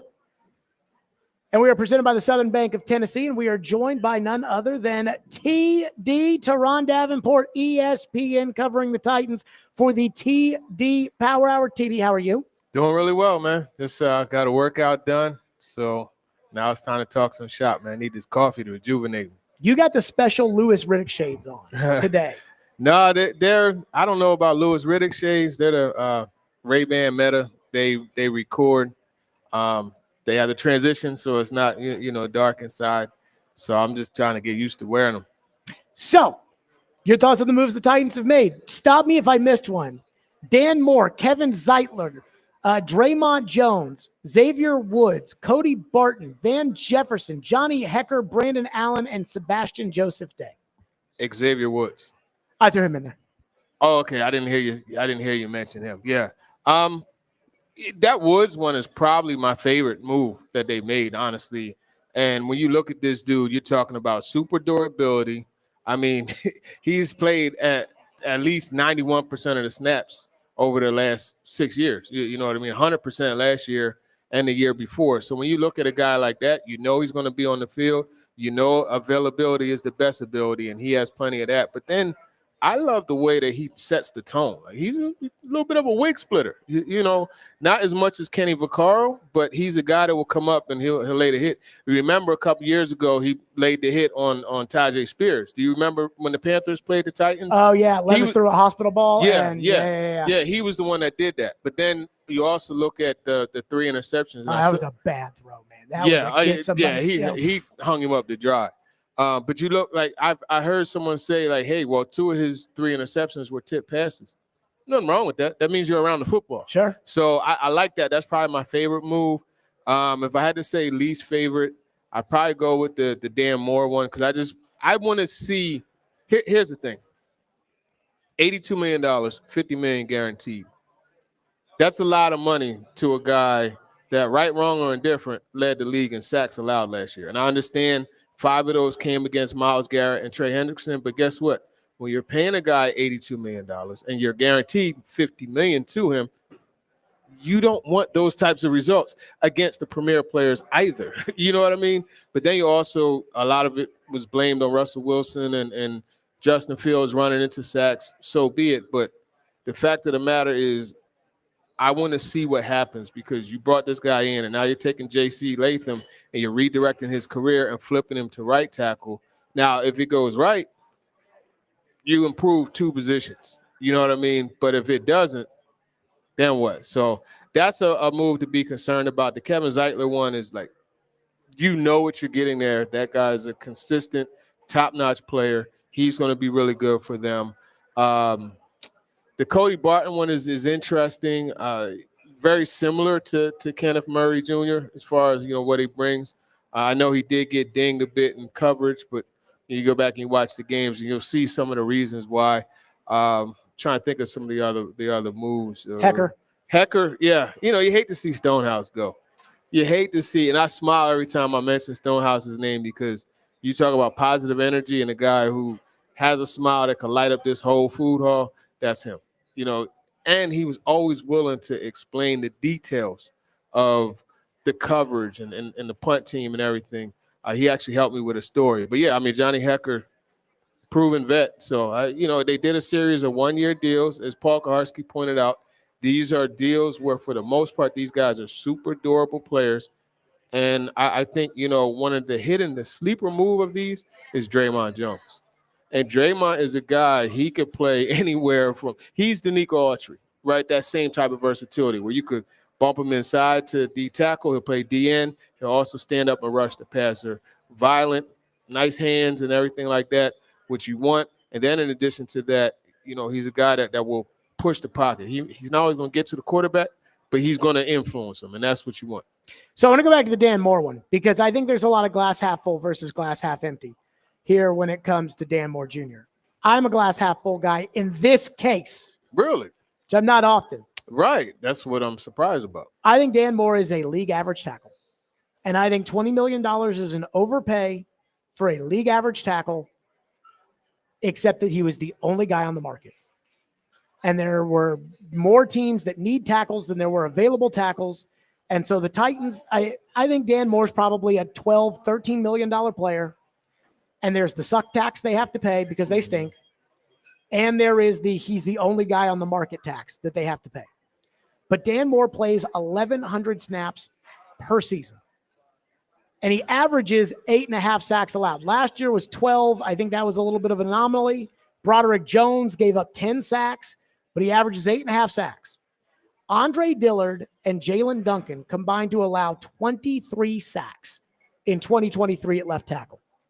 My theory is J.C. Latham's natural position, I believe, is right tackle. I believe he is built like a right tackle, which is a little heftier than a left tackle. Mm-hmm.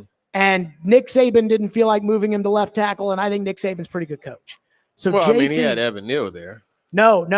Saban had a transfer from Vanderbilt and a freshman who was getting dogged the last 2 years. Okay, the last 2 years. Well, I'm talking about initially when he got there, Evan Neal was there. But it was a mess at left tackle when the last year J.C. Latham was there, and Saban never even considered it. Gotcha.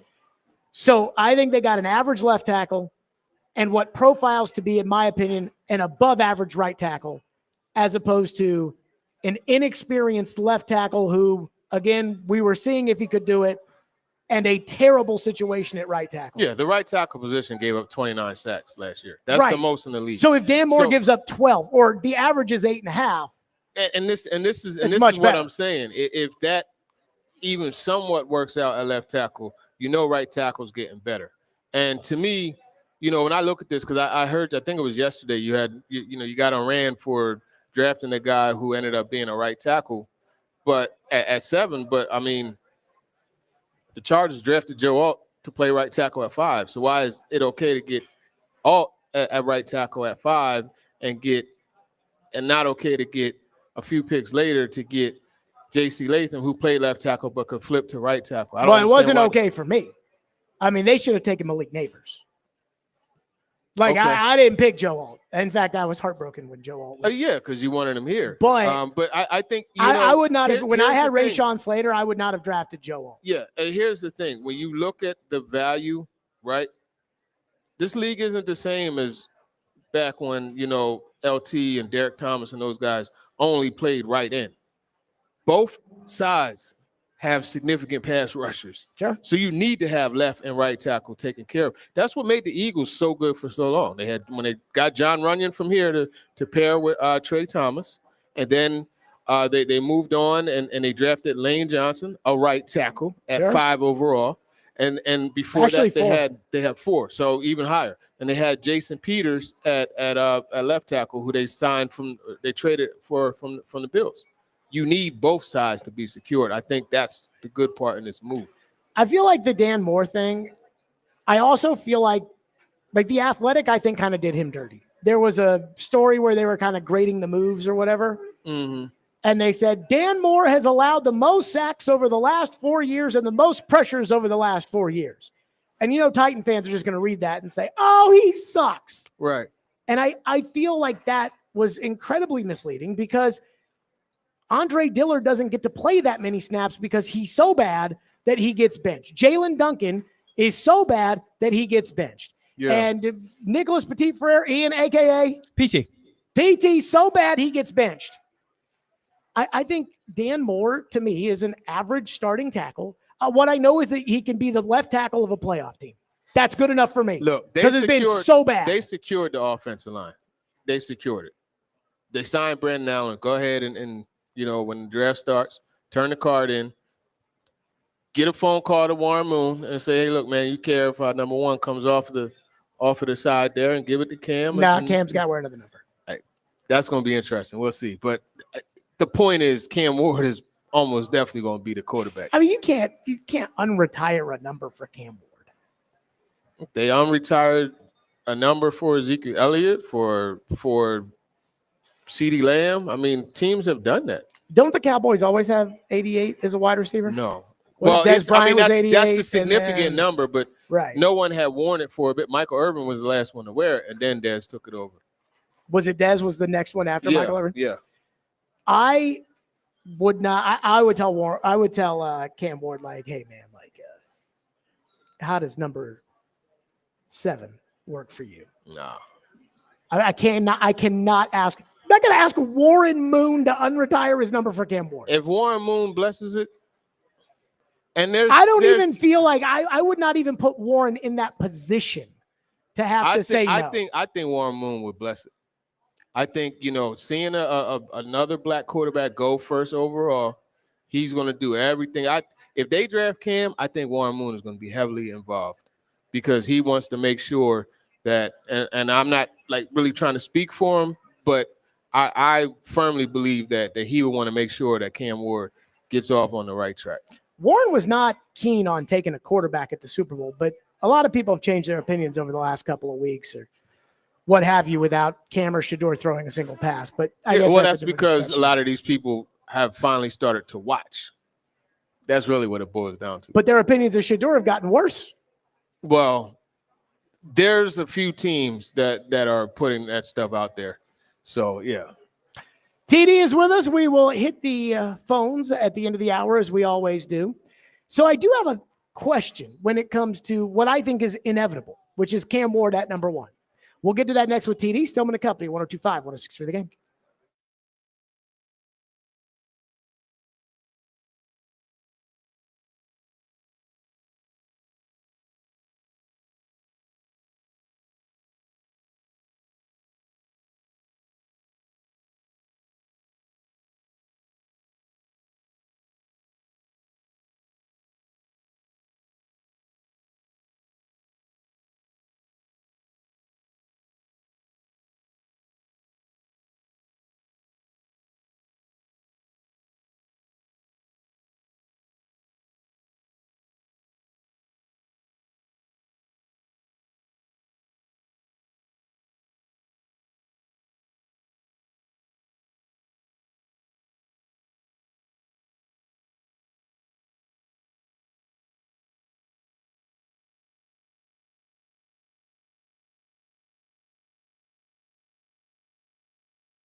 what's sort of materialized for me over the last few days is just that, the Levis experience is really over there.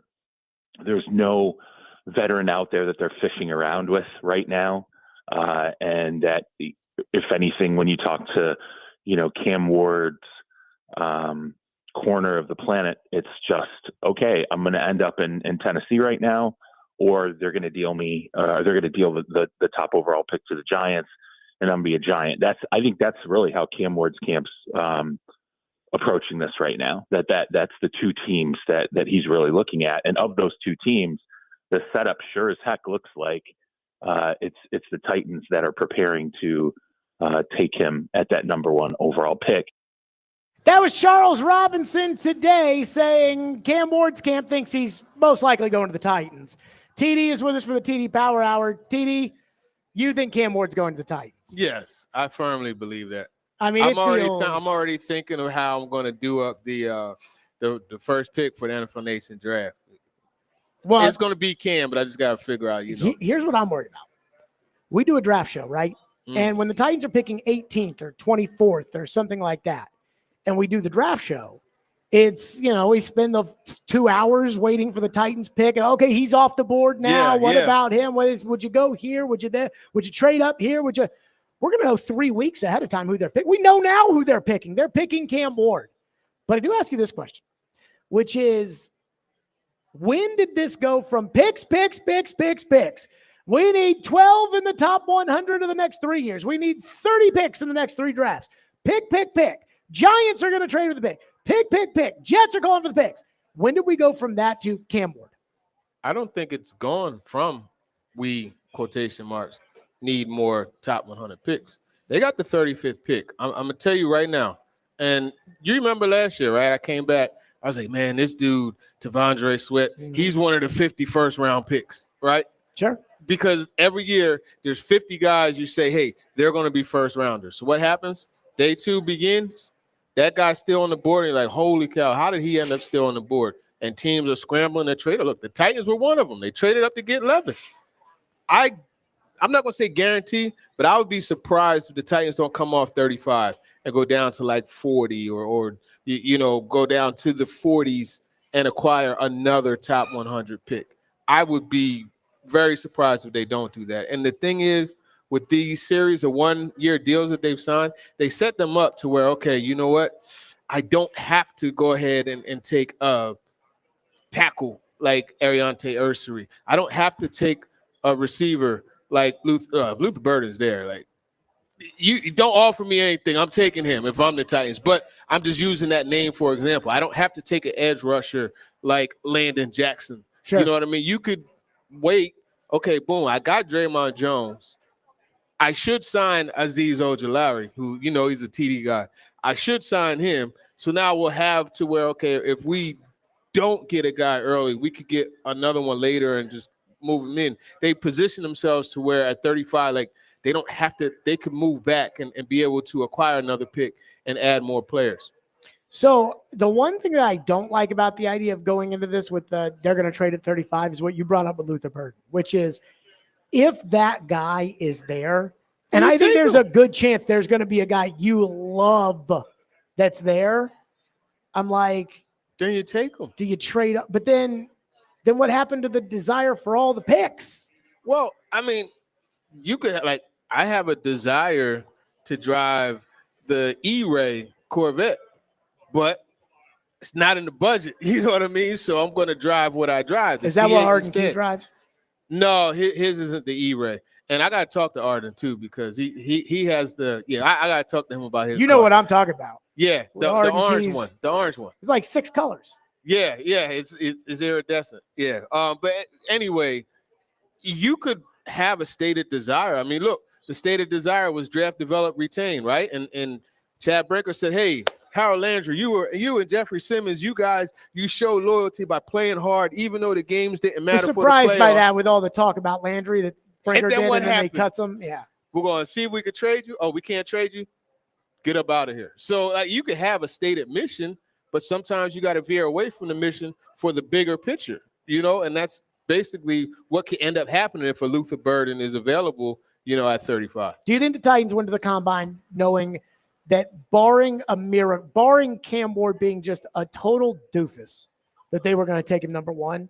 Because I do wonder, I feel like the tenor of the media reporting, not necessarily, anything the Titans said, but I do feel like the tenor of the media reporting and just what people were hearing around the draft changed after Abdul Carter's foot injury came up. And clearly health is a big deal with these guys. Yeah, I don't feel that way. I remember talking to Brian Callahan at the Shrine Bowl, at Shrine Week, and the thing that kept coming up was that potential that Cam had. And I just asked him straight up, I'm like, yo, you and I both know Shador is the best fit for your scheme. Mm-hmm. But how do you approach it as far as potential versus fit right now? And he was like, you can't pass up on a prospect for fit now or like situation now as for a guy that has, you think could be a really good player. Like, you really have to weigh that out, and you have to weigh out the future. And then Mike Berganzi,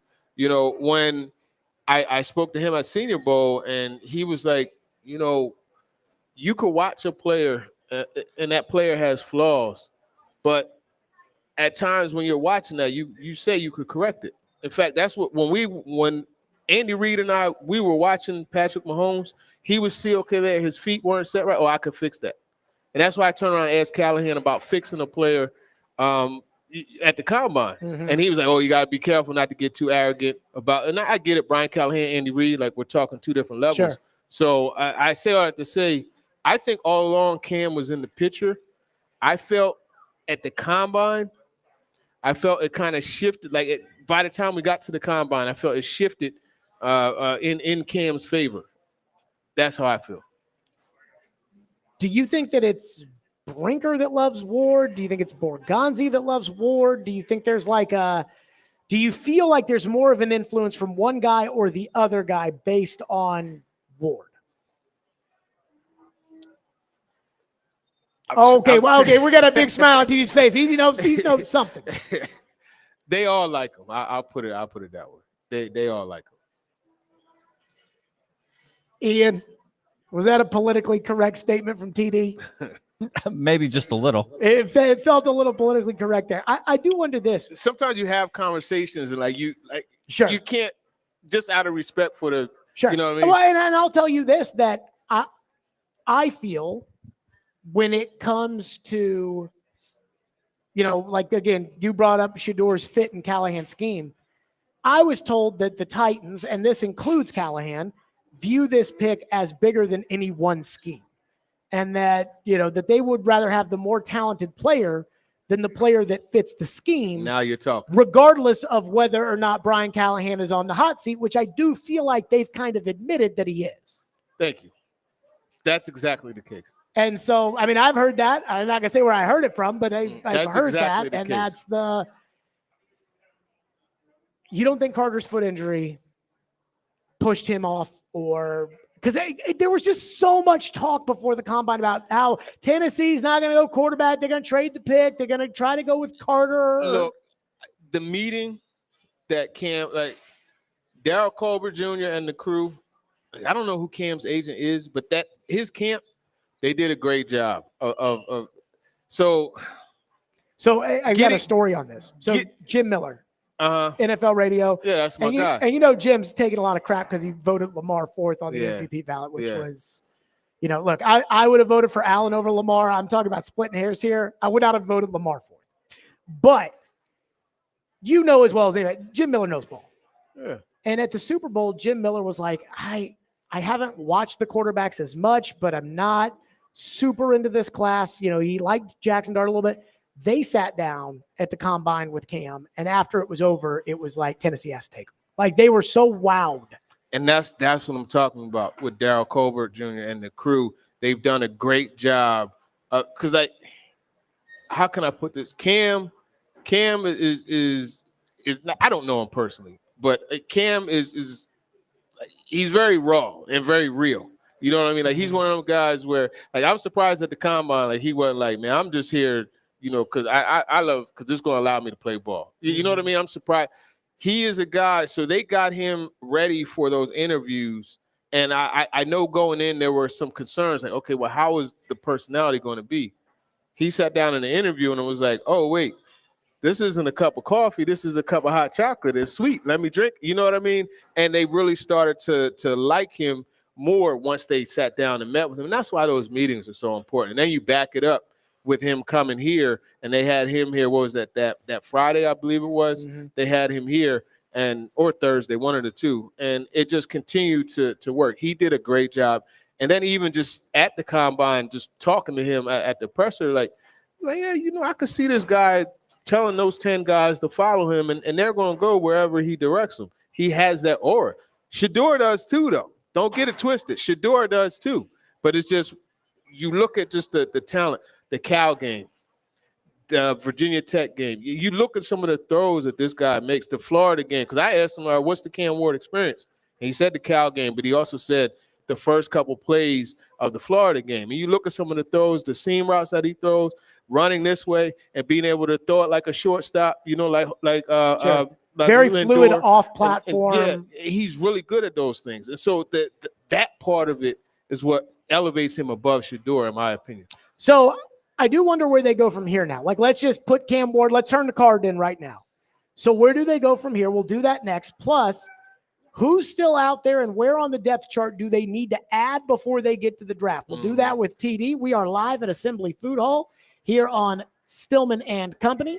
And let me tell all the fine folks out there. In fact, we've got a giveaway that we'll give away later this hour. In fact, we'll give it away later this hour, but maybe not too later this hour. Tune into 93.3 Hits Totally Hits Nashville tonight for MTSU basketball. The Blue Raiders will take on Louisiana Tech in the Conference USA tournament. Tip off at 8 o'clock, pregame at 7:30. Coverage also available on the 93.3 Totally Hits Nashville app and at totallyhitsnashville.com. Stillman and Company, 102.5 The Game.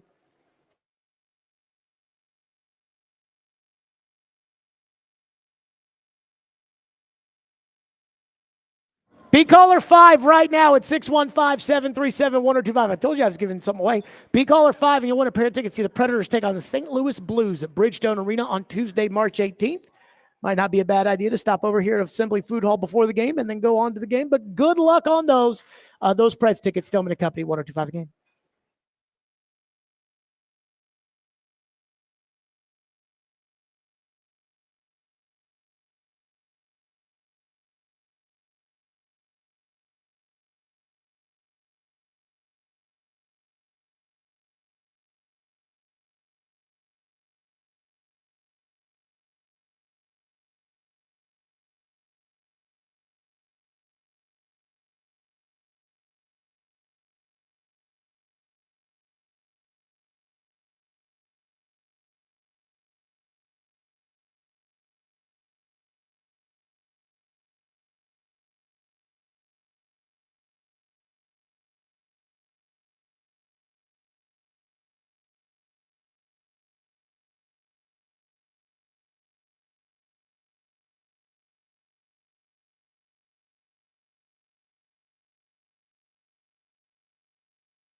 What did you learn during the research of Pat Mahomes, followed by the acquisition of Pat Mahomes, sitting him for basically a year outside the last game of the year, and just the development of the player? I know I'm good friends with Brad Childress. He was there then. Yep. And I just, I think those are the things that help all of us become better at what we want to do. Just a little bit on the Mahomes journey as you saw it.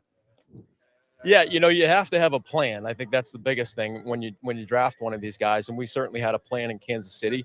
We were blessed to have Alex Smith there at the time, and he kind of took him under his wing. But there was temptations there to play him early on because he's just the physical talent that he has. But I think it's important as an organization to be aligned and having a plan for that quarterback when you bring him in. And some of these guys are ready to play right away, but you have to have a plan coming in and evaluate them through OTAs and training camp to see if they're ready to play. That was Mike Borgonzi on Sirius XM NFL Radio. Need a plan, TD, as far as Mike Borgonzi was concerned. I call him the senior assistant general manager of the Tennessee Titans. Just saying. Yeah, I mean, you definitely have to have a plan, right? I think they have. I think they had multiple plans in play. That's what I think. So here's my question for you is, now that we know what the first wave of free agency is going to bring the Titans, and they have done a lot, where are there still some openings on the depth chart? Where are there still some guys out there that you feel like they need to shore up? Because I'm kind of looking at the depth chart right now, and they've got left tackle and right tackle are now filled. Right guards, the entire offensive line's good. I'm really down on Chig as a starter, but I do feel like they're going to go into another year with Chig as the starting tight end. Maybe they go for a tight end. Right now, they still have an open receiver spot. Draymond Jones takes over for Harold Landry. They got the safety filled with Xavier Woods. So where do you think they need to add a little bit? Yeah, I think, I mentioned Azeez Ojulari. He's a guy that I think would be a good addition.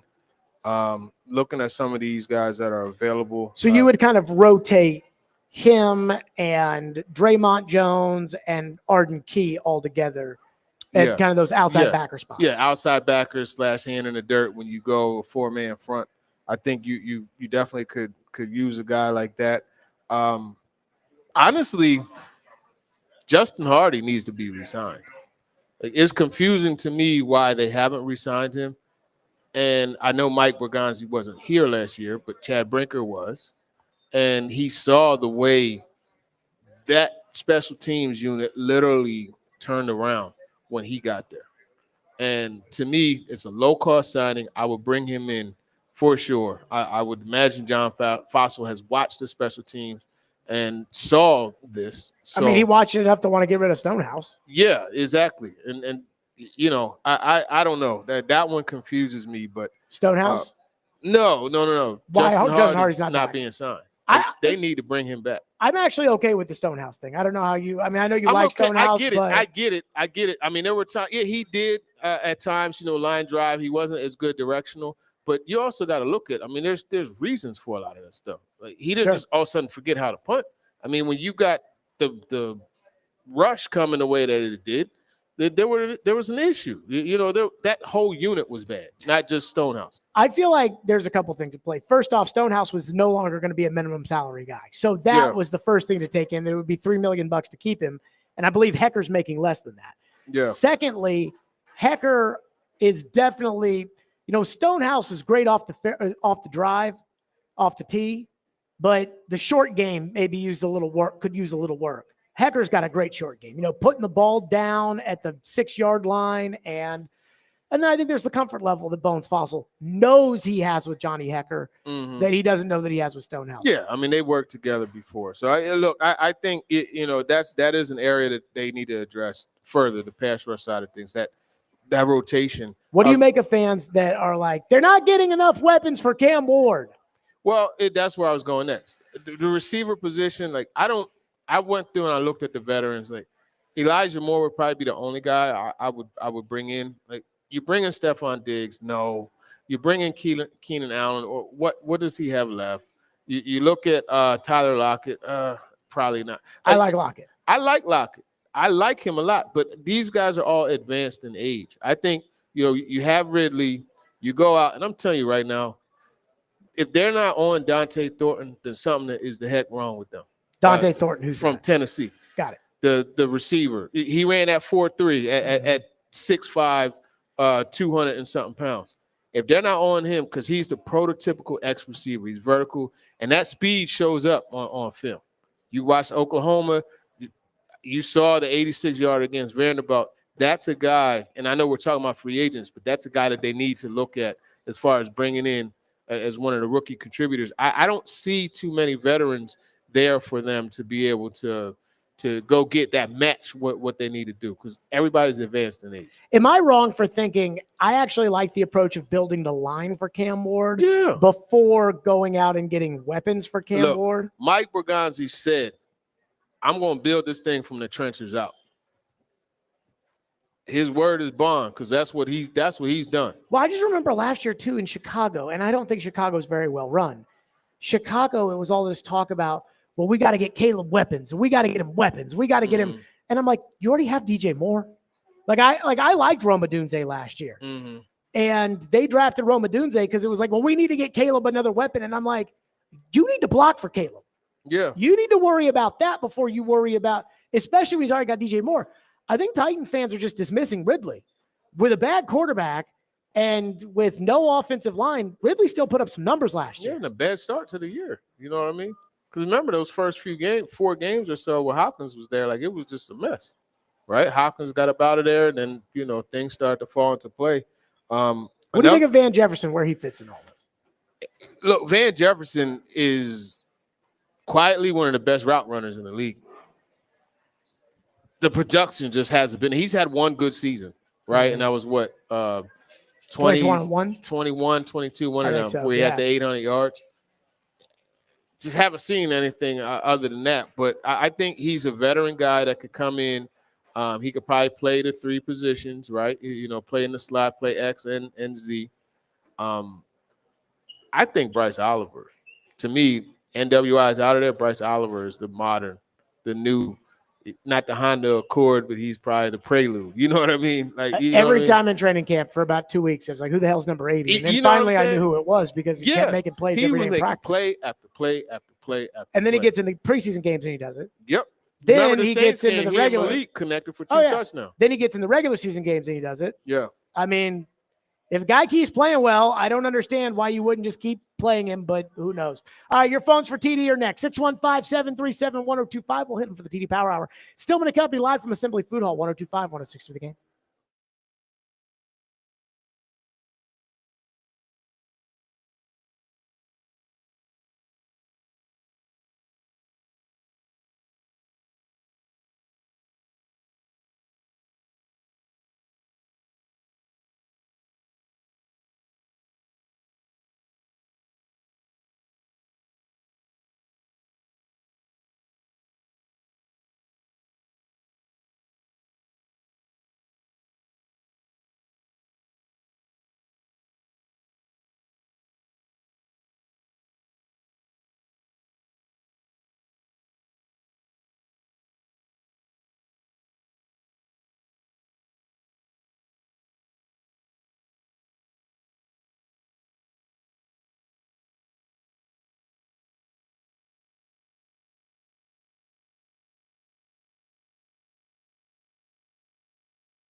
Stillman and Company, we are live at Assembly Food Hall here on the TD Power Hour. And tune into 102.5 and 106 through the game for updates for the SEC Men's Basketball Tournament today, presented by Toyota. Fuel your adrenaline at Toyota.com. Toyota, let's go places. Also brought to you by Guinness, thenewcumberland.com, Volunteer Hose and Gasket, and Sloan's Motorcycle ATV. TD, do you have a thought, or do you want to go to the people? No, go ahead to the people. Phone line driven by WilsonCountyHyundai.com at 615-737-1025. One texter says, TD, how does Cam Ward's athletic ability and agility compare to other guys in the league? I don't want him to be Lamar Jackson because I know that would be a pipe dream, but how about compared to other quarterbacks currently in the NFL? Run that by me again, because I was looking at the chat real quick. My bad. He said, what about Cam's athletic abilities and speed? I don't want Lamar Jackson because that would be a pipe dream, but how about how he compares to some of the other guys? Yeah, no, I mean, I think he has enough to scramble, get you to 12 yards on 3rd and 10 when everything's covered and there's a breakdown. He could go get you but he's not someone that you're going to be like, oh, you know, he's Patrick Mahomes with the ball. He's Lamar Jackson. He's Josh Allen. He's not any of those guys, but he does enough to be able to buy time in the pocket, or if he has to go, he could go ahead and go. I think what I worry about with Cam more than anything is that Cam maxes out at kind of where Kyler is right now. Different players, but that Kyler was easily the best quarterback in that class. And Arizona took him number one because they got to take quarterback number one. He was there. They took him. Clearly, they thought Rosen sucked. So they take Kyler number one. And, like, you pass on Nick Bosa. You pass on, you know, some of the other players that were in that draft. And, like, Kyler's good, but I don't look at Kyler as like, oh, you're going to win a Super Bowl ever with Kyler. You're going to compete for the Super Bowl with Kyler. And I worry that that's what Cam is. The best in a group where, again, you know, Daniel Jones, Dwayne Haskins, may he rest in peace, Drew Lock, you know, this quarterback class, maybe that. I know you like Shador, but I'm just a little worried that Cam's the best of the group as opposed to like a star quarterback. He's enough to build around. I think that's really what it boils down to. You could build around him, and I think that you could win with him. Whether or not he's the guy, like, I mean, nobody thought Patrick Mahomes would be a virtually unstoppable force. Like, there were those of us who thought he'd be a really good quarterback, but I know I never thought he'd be multiple MVP, 2-time Super Bowl, and all that stuff. Sure. It just, situation really matters, and being able to have a guy that, you know, rises to the occasion the way Mahomes does. But, I mean, who knows? And I think that's the whole intrigue and why you always draft a quarterback. If you especially need one at number one and there's a guy that's clearly the best of the group, you take him because of that potential to be able to win like that. Kinston says, TD, with the Titans having 2 4ths, 2 5ths, and now 2 6ths, how can they fill out the depth with all those picks? Oh, I mean, look, this draft is extremely deep at edge. There are receivers later. You know, having 2 4ths is that's really good. You look at. I also think they're going to pick up another pick along the way. Yeah, that's what I'm saying. We talk about the 35 down to. Well, I'm talking about they're going to trade Will Levis. We'll see. We'll see. Jacksonville is a very intriguing location for him. You know, the connection to their head coach there, you know, who was with them at Kentucky. Sure. Liam Cohen. I think you look at, there's guys like, there's a guy, Efton Chisholm, out of Washington State. Very good player. Play with Cam? No. He did actually. I'm not sure. It's hard in college to know who played with who nowadays. I'm trying to remember if he transferred, but I just know from watching him this year and then watching him at Shrine, he's going to be someone you get like in the 5th round that's going to be like a dynamo out of the slot position. You look at 4th round, you got, you know, LeJontay Wester. You got the Jimmy Horns. You know, Jimmy Horn had an outstanding combine, by the way. You know, nobody really talked about it, but you got those players. You could, receiver-wise, you could, you know, like I said, edge is deep. I think you look at some of these other needs. Those are the 2 main needs that they have after free agency. So, I mean, you could fill the gaps pretty easily. Let's go to Russell, who's up next here on with TD. Russell, thank you for calling and waiting. You're on with TD. Go ahead. Guys, I don't know if you've noticed or not, we've been talking about right tackle for 4 or 5 years. Jared, I don't know if you know that or not, but we have been. And in December, I called in and threw out the suggestion that maybe it would be that we had our right tackle, that he would be Latham, and TD didn't like that much. We got disconnected, and I just am curious now that is exactly what they've done, and they've moved him over and gotten the left tackle. How do you feel about that? Do you support it? Well, if I remember correctly, along with that was shifting Latham, Skoronski to left tackle. At the time. So what was your proposition at left tackle?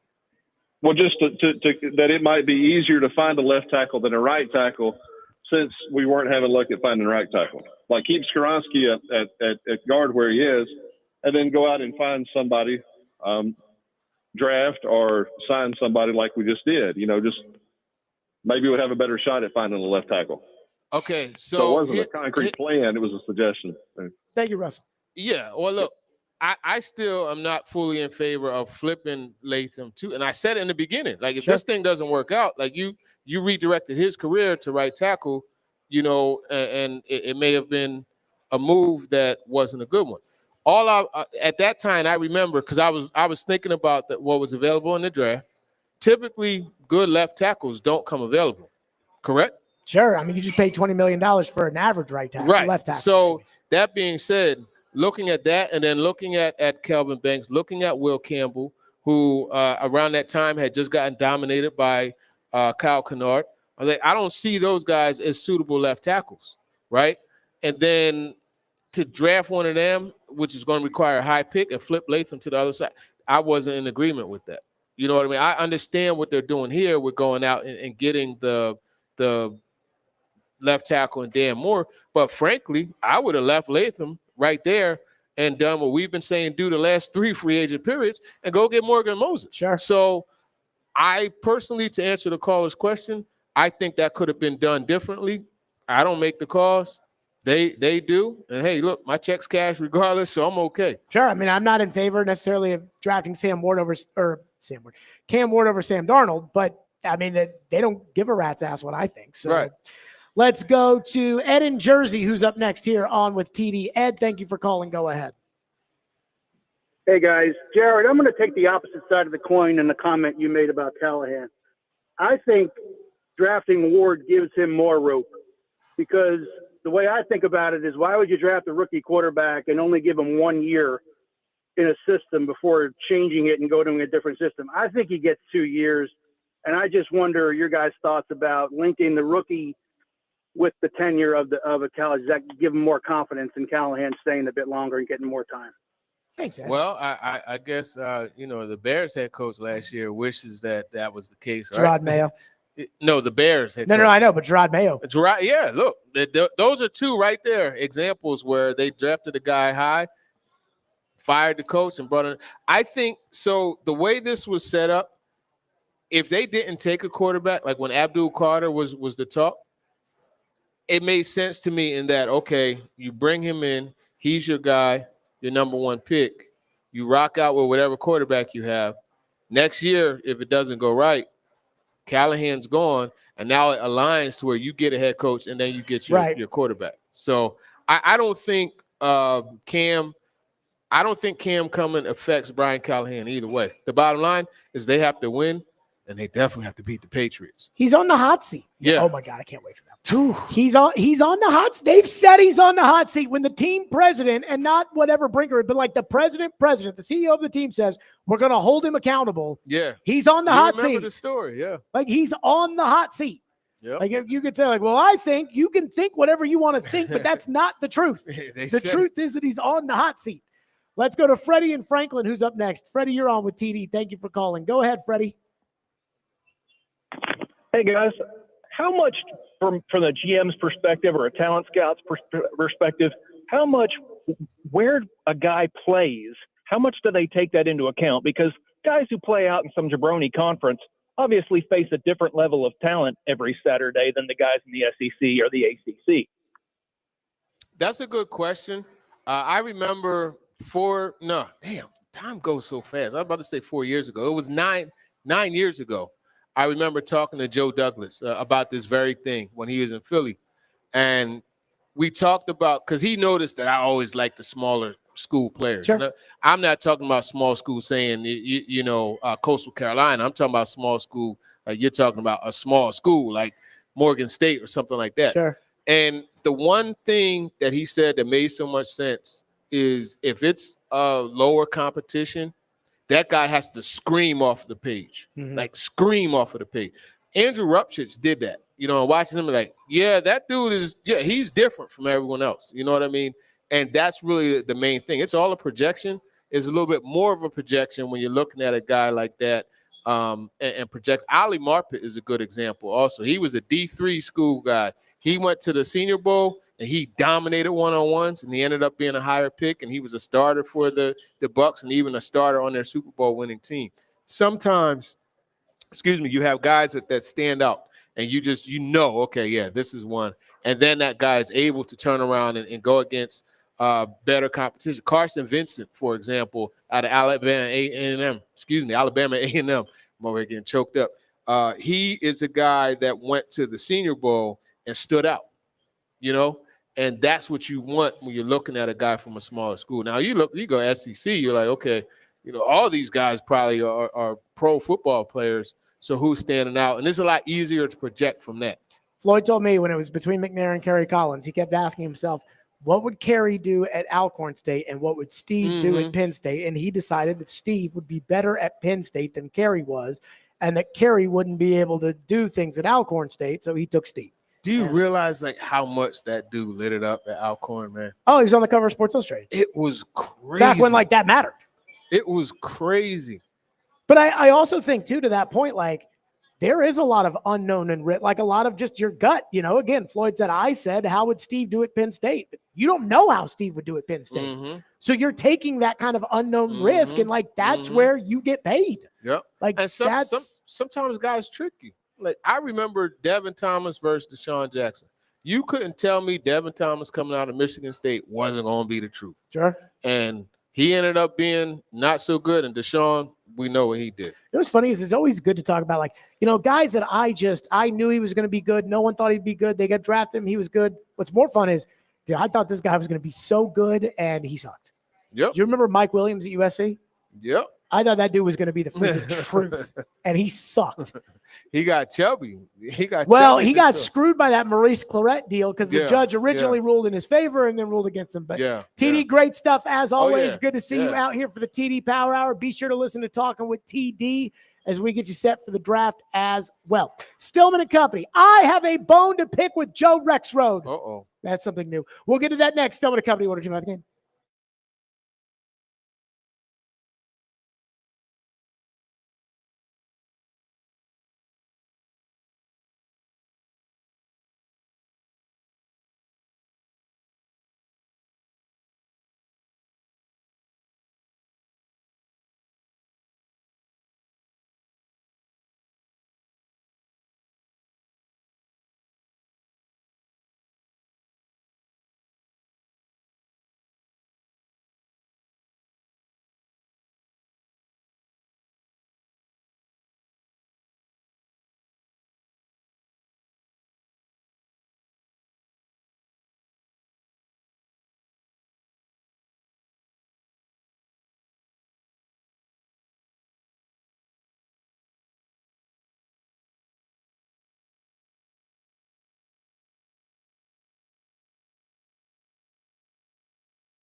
Stillman and Company, 102.5, 106.3 The Game, streaming live on Twitter, Twitch, YouTube, and Facebook Live. We are live from the Busy Bee Plumbing, Heating, and Air Conditioning Game Nashville studios.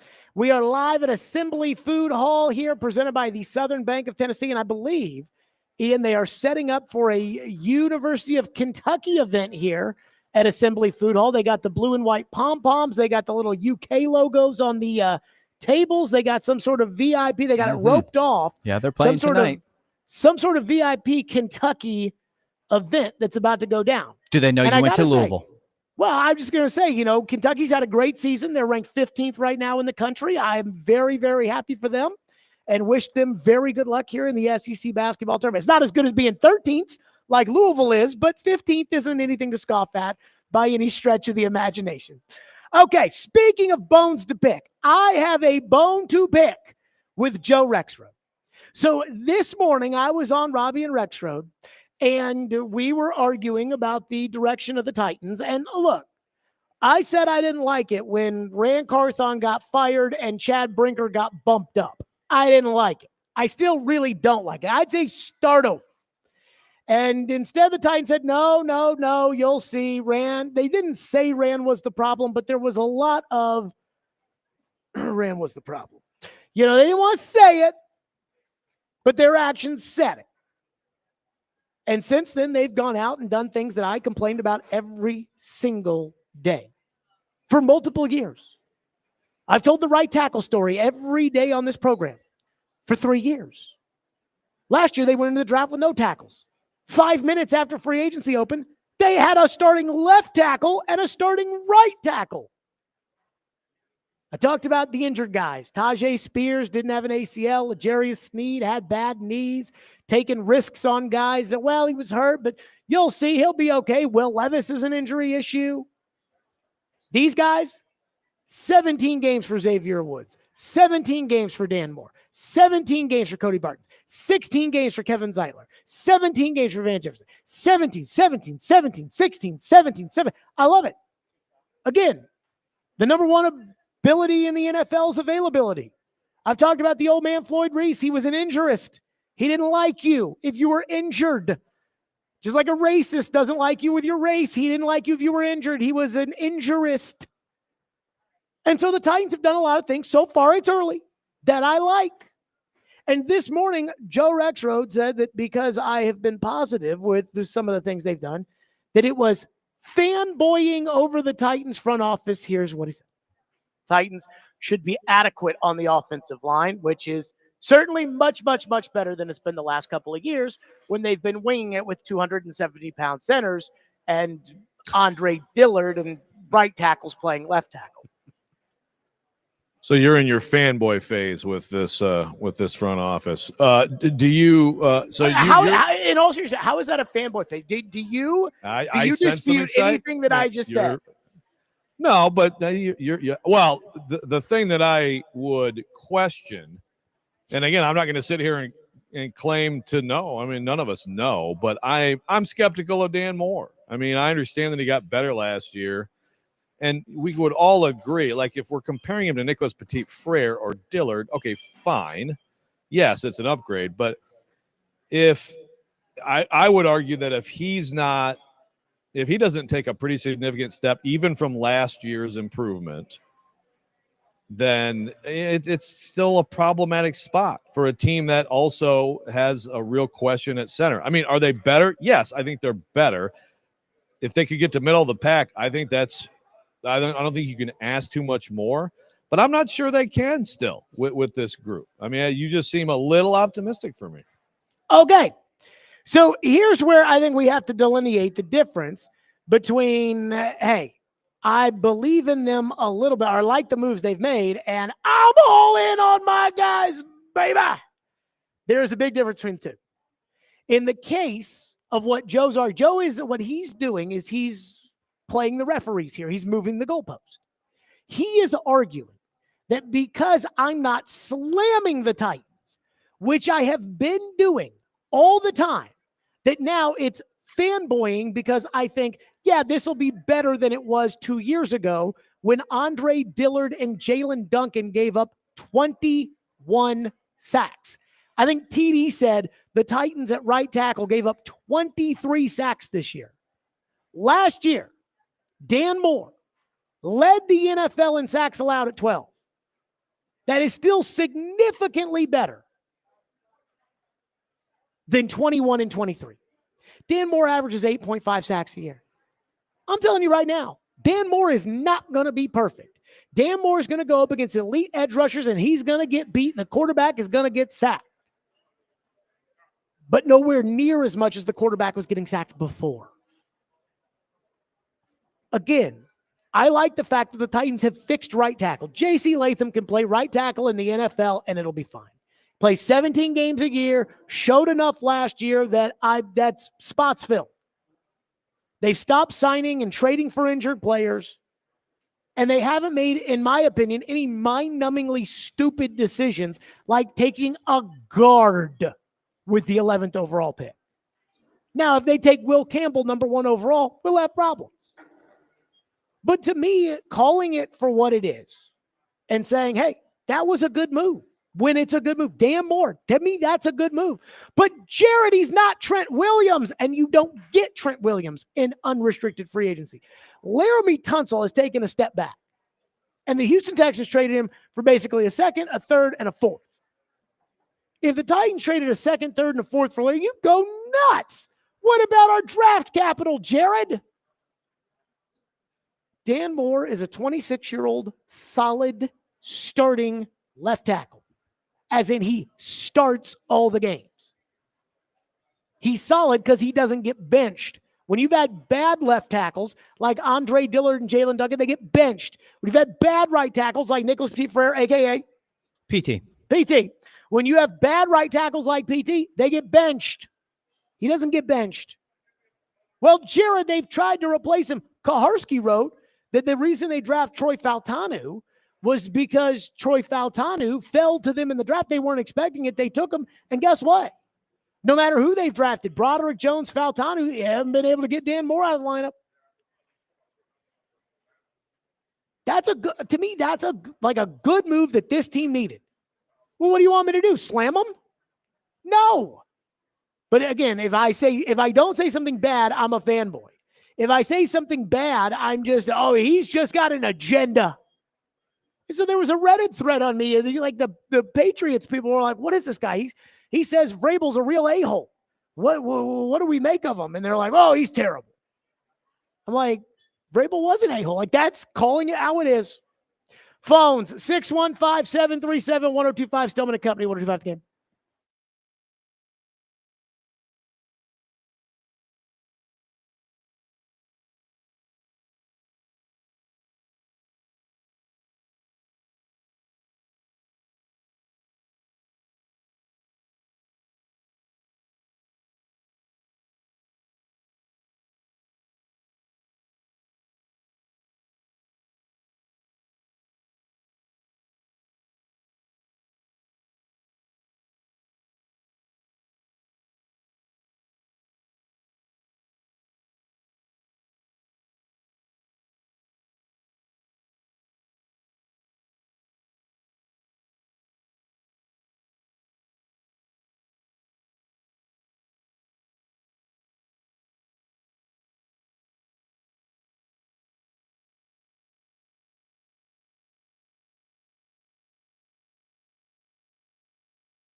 Stillman and Company, we went a little long right there with TD. So, because of that, we got Chad Withrow coming up next from Outkick live from Assembly Food Hall here at the South Side. The South Stage on level 2. Chad Withrow is next. Stillman and Company, 102.5 The Game.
Stillman and Company live out here from Assembly Food Hall here downtown Nashville. Once again, Assembly Food Hall is the entertainment capital of Nashville, conveniently located across from Bridgestone Arena. They got tons of great, exciting events going on all weekend long. Tomorrow night, do not miss James Hype on Skydeck. And Saturday, it's a St. Patrick's Day party with Sam McCrary and The Mix and a DJ set from Ricky Retro. Skydeck at Assembly Food Hall is always a great time. Joined now by Chad Withrow from Outkick, presented by the Southern Bank of Tennessee. Chad Withrow, how are you? I am great, Jared. Always excited to be joining you.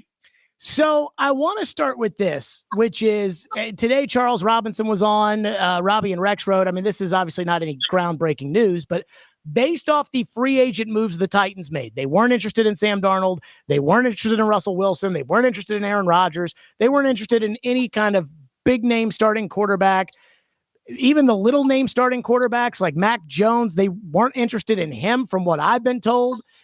It looks like they're going to draft Cam Ward. And so they've spent some money. They've a lot of one-year deals. They get a big deal for Dan Moore. But when it all comes down to drafting Cam Ward, how do you feel about that? I feel excited for the fans of the Tennessee Titans, if that's the case. And let me explain what I mean by that. I think the worst thing you could do to this fan base is try to convince them that the correct route is to not take a quarterback, not invest in a free agent quarterback, try to get a bunch more picks and suck again in 2025 in hopes that it starts to turn in 2026 and in hopes that you suck so bad that you pick in the top three again and that a great quarterback is there for you to take as the franchise quarterback. That's a tough sell to a fan base. Not that this fan base was buying anything by the end of the season. I saw the attendance in the last few games. I don't blame anybody for not going, but I mean, I've seen better attendance in Cookeville for high school state championship games than I did in Nissan Stadium for some NFL games late in the season.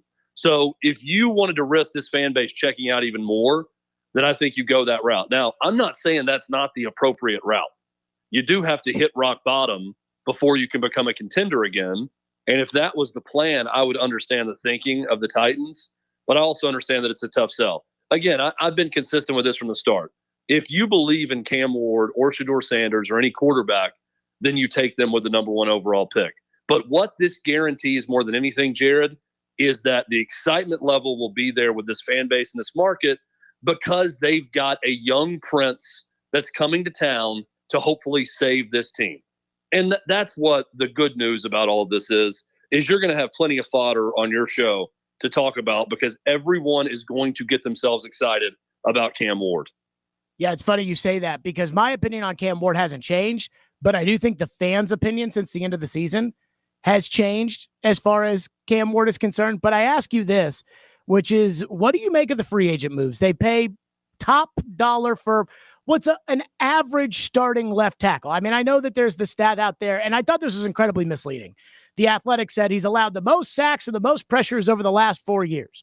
Well, that's because guys like Andre Dillard and Nicholas Petit-Ferrer, who we've had to watch, Jalen Duncan, who we've had to watch, those guys have all been benched because they were so bad. This guy doesn't get benched. He averages 8.5 sacks a year. Dillard and Duncan allowed 23 sacks in 2023. But I say this, they spent on Dan Moore, then a bunch of one-year deals on guys who play 17 games a season like Kevin Zeitler and Xavier Woods and Draymond Jones, and not household names, but solid starting names in the NFL. What do you make of their free agency plan so far? It's lukewarm is what I think about it. Looks like a team that you can't really figure out exactly what they're trying to do, good or bad, when I see these moves. The Dan Moore signing gave me a very different response, and it was anger over J.C. Latham being a top pick. Just the whole thing about, oh, he's a left tackle. You'll see. He look at this body and look at this ability. This guy, you can play anywhere. He's going to be a starting left tackle, and that's why we picked him where we picked him and didn't take, I don't know, Brock Bowers or any number of players. Hell, Bo Nix. There's a lot of quarterbacks that would be better off the Titans would have right now also, and they took J.C. Latham. And everyone said, hey, the guy played a lot of right tackle, looks like a right tackle. Oh, no, he's left tackle. Oh, wait a minute. Rand Carthon's gone. Let's go sign top dollar for a left tackle and move J.C. Latham to right tackle. That bothers me.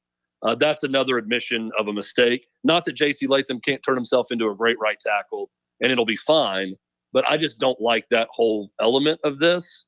With the other moves, I mean, I can understand the positions of need and what they're trying to address with it, but I don't know that anybody's going to be excited about what the Titans have done as opposed to, let's say, what the New England Patriots have done, where clearly they have an identity that's forged in Mike Vrabel and what he wants. He's going and getting guys he's familiar with, guys he knows that can play for him and play well, and going and signing guys. So there's just a lot more direction with an organization like that as opposed to what we're seeing with the Titans. So wait a minute. You like what the Patriots have done in free agency more than the Titans? I like that they know what they want and they're going to get it. Yeah. Oh, I completely disagree. I think the Titans know what they want. Every single one of these guys is a mid-level NFL starter who plays 17 games a season.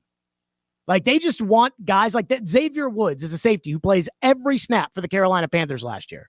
They just want a guy that they know can start in the NFL and that he will play every single game, instead of, oh, we've patched that hole at corner with Chidobe Awuzie, who had injury issues in Cincinnati, and then 3 games into the season, he's gone.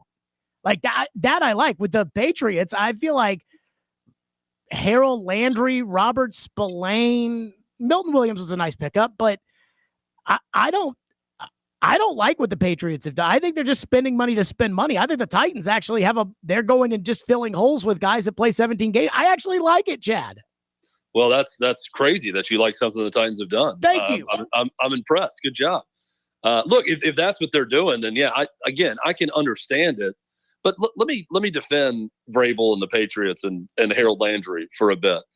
When the Patriots were at their best, they could take any reclamation project and make them better. And they knew the types of guys they wanted, whether it be just strictly based on talent or mindset or whatever, or a combination of the two.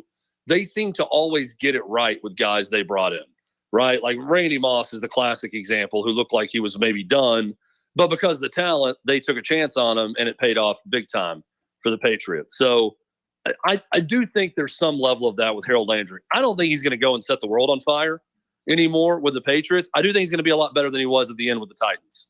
And I believe that Mike Vrabel knows that about him. And I think he's going to improve when he gets there. So I see some traces of old Patriots moves with some of the things they're doing. And I like that part of it. And I'm a big Mike Vrabel fan also, admittedly. Chad Withrow with us. You brought up J.C. Latham. You know, something that I just couldn't get over was last year. The Titans draft J.C. Latham to be a left tackle when he played right tackle in college.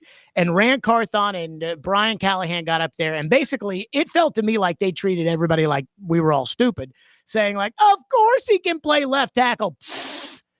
And the whole defense was, well, Bill Callahan says he can play left tackle. And I remember you and I talking about it. And you said, you know what coach I trust? Nick Saban. And Nick Saban never once thought about moving J.C. Latham off of right tackle. I'm with you in the anger when it comes to J.C. Latham's pick last year and what looks like, again, if you wanted Latham so bad, trade down and take a right tackle. But at the same time, I guess I would say, does it show that the Titans at least are getting some sense back that instead of, saying, well, we took him 7th, he has to play left tackle, this new general manager, and I guess Brinker's more empowered, they're like, no, he's playing right tackle because we think like Nick Saban, who thinks he's a right tackle. Yeah, the only thing worse than that press conference you're talking about, where they tried to make everyone feel they were gaslighting people to make them feel like they're stupid for daring to question the difference between playing left tackle and right tackle in football and how there is a big difference in the two, was the press conference where Rand Carthon tried to lecture everyone on not criticizing or asking tough questions about a pick, because guys, this is a big night for these kids. We can't be critical of these kids. They're just kids. And this is a big night for them. And you guys are here questioning everything. Best night of their lives. I lives. just don't think it's right. That was bad. All right. That was the one that was even worse. And yeah, I'm going to trust Nick Saban over Bill Callahan, who sucked as a head coach in college at Nebraska, the one chance that he got. And Nick Saban is, the greatest coach of all time in college football. So I'm going to listen to him over anything that Bill Callahan thinks about a guy. I'm also going to listen to the guy who'd been around him the most and seen him every day in practice and seen him in games and had coached him the way Nick Saban had, to believe and know what he is in the NFL or what he is as a football player, as opposed to Bill Callahan. I will agree with you on this one point, Jared. Like the moves or not, what it does say to me is that Mike Borgonzi and Chad Brinker are in control, and they're not afraid to admit a mistake in the past quickly. And that's what I think they're doing with that move with Dan Moore.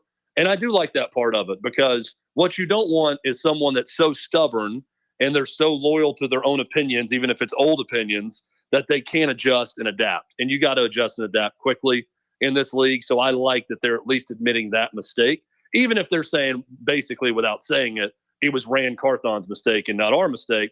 I don't care. If you do something that you know quickly you regret, then go ahead and make a different decision and move on from it and go and chart a different course. I do like that about this group so far. Does it not feel, Chad Withrow with us on the program, does it not feel like Brinker's not saying it, but the actions are telling us, even though Rand Carthon hired him and he was supposed to be part of this great collaboration with Rand Carthon, that he kind of thinks Rand Carthon's a dope? Yes, I think that's absolutely what I'm seeing with this. And look, sometimes you might think from the outside, like, okay, I like who this guy worked with and who he worked around. And then you just don't really know until you get up close and personal with someone and actually work with them on a day-to-day basis, right? I can say that about a lot of people that I've come across, and done jobs with in media or worked with.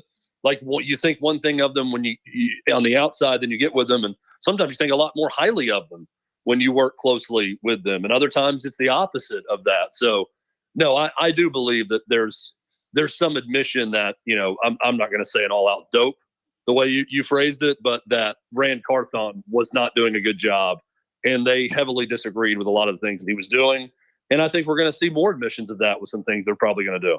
So Joe Rexroad accused me today. By the way, I laughed out loud. Chad Withrow with us on the program. Hey, are Joe and Paul going to fight on air? Like, someone sent me some clips of those two going at it, and I'm like, goodness gracious, I don't think this is even playing around. It looks like these guys are about to come to blows on air. I just got done talking to you about, co-hosts nearly fighting. I felt like those guys were going to throw punches. Well, it's funny because I guess, I don't know, I listened to most of Paul this week on the program. I didn't feel like it was any more ornery than it normally is between those two, unless I missed something. I feel like I feel like they always get contentious with each other. It was onerous.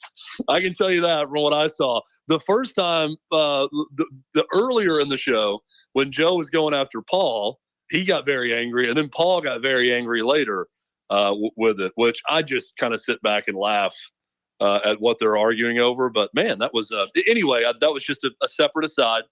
Continue with what you were saying about what he wrote. Well, Joe tried to argue today that still there's no difference between left tackle and right tackle, even though last year I took the 5 highest paid right tackles and their average weight is 335, and the 5 highest paid left tackles and their average weight is 314 or something like that. And I'm like, JC Latham at 346, he's a right tackle. And Joe's like, pfft. And I laugh out loud because it's like, again, I felt like the Titans were insulting everybody's intelligence last year, saying that there was no difference between a right tackle and a left tackle. And I bring this up because I feel like Titan fans can convince themselves of anything. So when it comes to drafting a right tackle who 2 days before the draft, not one Titan fan wanted to draft, when it comes to drafting him, flipping him to left tackle, by the end of the weekend after the draft, everybody was convinced Bill Callahan was Jesus and that J.C. Latham was going right to Canton. And the reason I bring this up is I feel like some of this may be happening with Cam Ward, where Cam Ward, all the draft gurus are saying, even people talking inside to the league, it's not a first round grade. Some people have. Some people say, he would only be ahead of Kenny Pickett and Michael Penix as far as former first rounders are concerned over the last 6 years. I am a little worried that Titan fans have gone from, this quarterback class sucks, to Cam Ward is the next Mahomes. And I'm not sure there's going to be any stopping that. My opinion of Cam Ward has not changed. What do you make of this mythical figure that is developing in front of us with Titan fans in Cam Ward? I'm now laughing at the image of Bill Callahan as a Jesus-like figure, as Jesus dipped his hand into the water to turn it to wine, that he just anoints J.C. Latham as left tackle, and he touches his helmet. Thought Petit Ferrer could play right tackle. Yeah, you're right tackle. You're now left tackle. You're now guard. You're now, and arguing that positions are the same because guys weigh close to the same. That would be like arguing there's no difference between linebacker and running back because they both weigh around 225 pounds. And it's the exact same. Hey, no difference between your quarterback and receiver. I mean, both of them are athletic and they, weigh anywhere between 210 and 230. So I don't see any big difference. They're usually tall also. Same exact position. That's a ridiculous argument. If anybody's arguing there's no difference between right and left tackle. But yes, the Titans fans are going to get themselves excited about Cam Ward.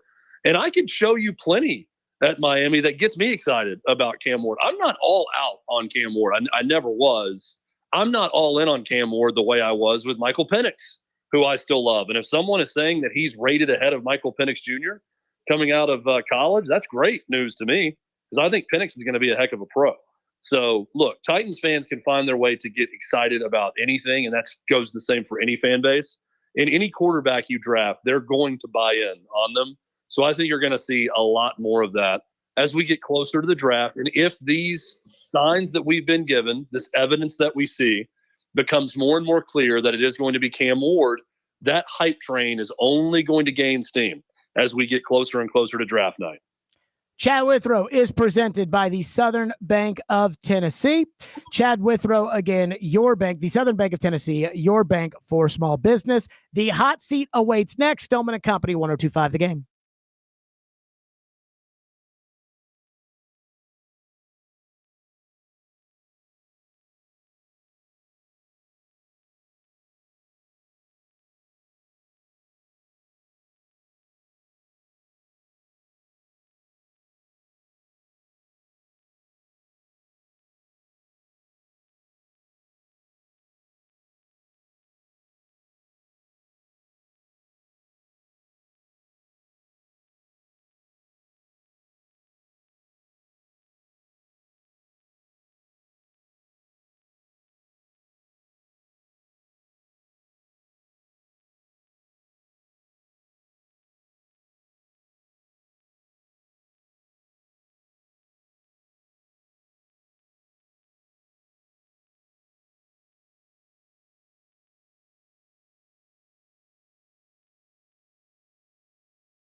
Stillman and Company live from Assembly Food Hall out here downtown Nashville ahead of the SEC men's basketball tournament. Chad Withrow is with us. Chad is presented by the Southern Bank of Tennessee, your bank for small business. Chad, do you have a thought or do you want to go to the hot seat? I just want you to ask Joe next time you see him that I'm the same height and weight as Aaron Rodgers. Ask if he thinks I could play quarterback like Aaron Rodgers in the NFL. Well, you know who that's the Derrick case. Henry has the exact same dimensions as, right? Who? Donald Trump. They're both like, I think it's like 6'3", 238 or something. Both Trump and Derrick Henry have the same height. That hearty laugh you heard in the background, by the way, I'm still sitting here after the show with Jonathan Hutton, and he got a kick out of that one as well. Yeah, it's all the same, right? I mean, come on, there's just a bunch of dudes that have the same height and weight, so clearly it's all the same skill set. Number one, who's a better running back, Donald Trump or Derrick? I kid. Okay, number one. Who's going to be the Cleveland Browns quarterback? They traded for Kenny Pickett. Russell Wilson's taking a visit. Albert Breer speculating Kirk Cousins could be there. And, of course, they have the number 2 pick, and everybody says they're going to take a quarterback. Chad Withrow, who's going to be the Browns quarterback? I still think they're going to take Shedeur Sanders, and they're going to go quarterback with that number 2 pick. I know there's a lot of mock drafts that say otherwise, but I think that I don't know what the Russell Wilson thing is. That's a little bit alarming. I think it's going to be, Kenny Pickett is back up. And they're going to draft a quarterback with the number 2 pick. And it's just going to be the most awkward. Actually, it won't be awkward because they'll just tell Deshaun Watson not to show up on campus ever again, and he can go rehab on his own. And then that quarterback will then have the team, even though there's the specter of Deshaun Watson and his contract that's been so bad for that organization hanging over them. So right now, you ask me, I'm going Shedeur Sanders as the starting quarterback. Number 2, who is going to be the New York Giants quarterback at number 3? Gosh. All right, I'm going to do it. Jackson Dart. I think he's going to be the surprise of the draft and be picked way ahead of everyone else. Charles Davis said he was going to go 3rd overall. I'm going to go with his mock right now because just the options that are still out there outside of Aaron Rodgers are so bad with the veteran free agent market. And then if the Browns do, in fact, take Shedeur Sanders, the Titans take Cam Ward, their best option is going to be Jackson Dart. So I'm going to go completely outside the box and say Ole Miss's Jackson Dart for the starting quarterback of the Giants. Can I just make a suggestion, just that nobody's talking about? It sounds like everybody hates Russell Wilson. It sounds like the Steelers want Aaron Rodgers. And this, did you hear Charles Robinson said this morning that the Steeler coaches don't like Russell Wilson? And Gary, I think it's Dulac, he's covered the Steelers for forever in Pittsburgh. I heard him last night on NFL radio. And he said that Arthur Smith hated Russell Wilson and that maybe they could come together and see eye to eye, but that there wasn't a great relationship there between the two. It sounds like everybody hates Russell Wilson. Sean Payton hated Russell Wilson. Pete Carroll didn't want to bring Russell Wilson back when he could have instead of trading for Geno Smith. Why don't the Giants just call Ryan Tannehill? I know he didn't play last year, and I know he's old.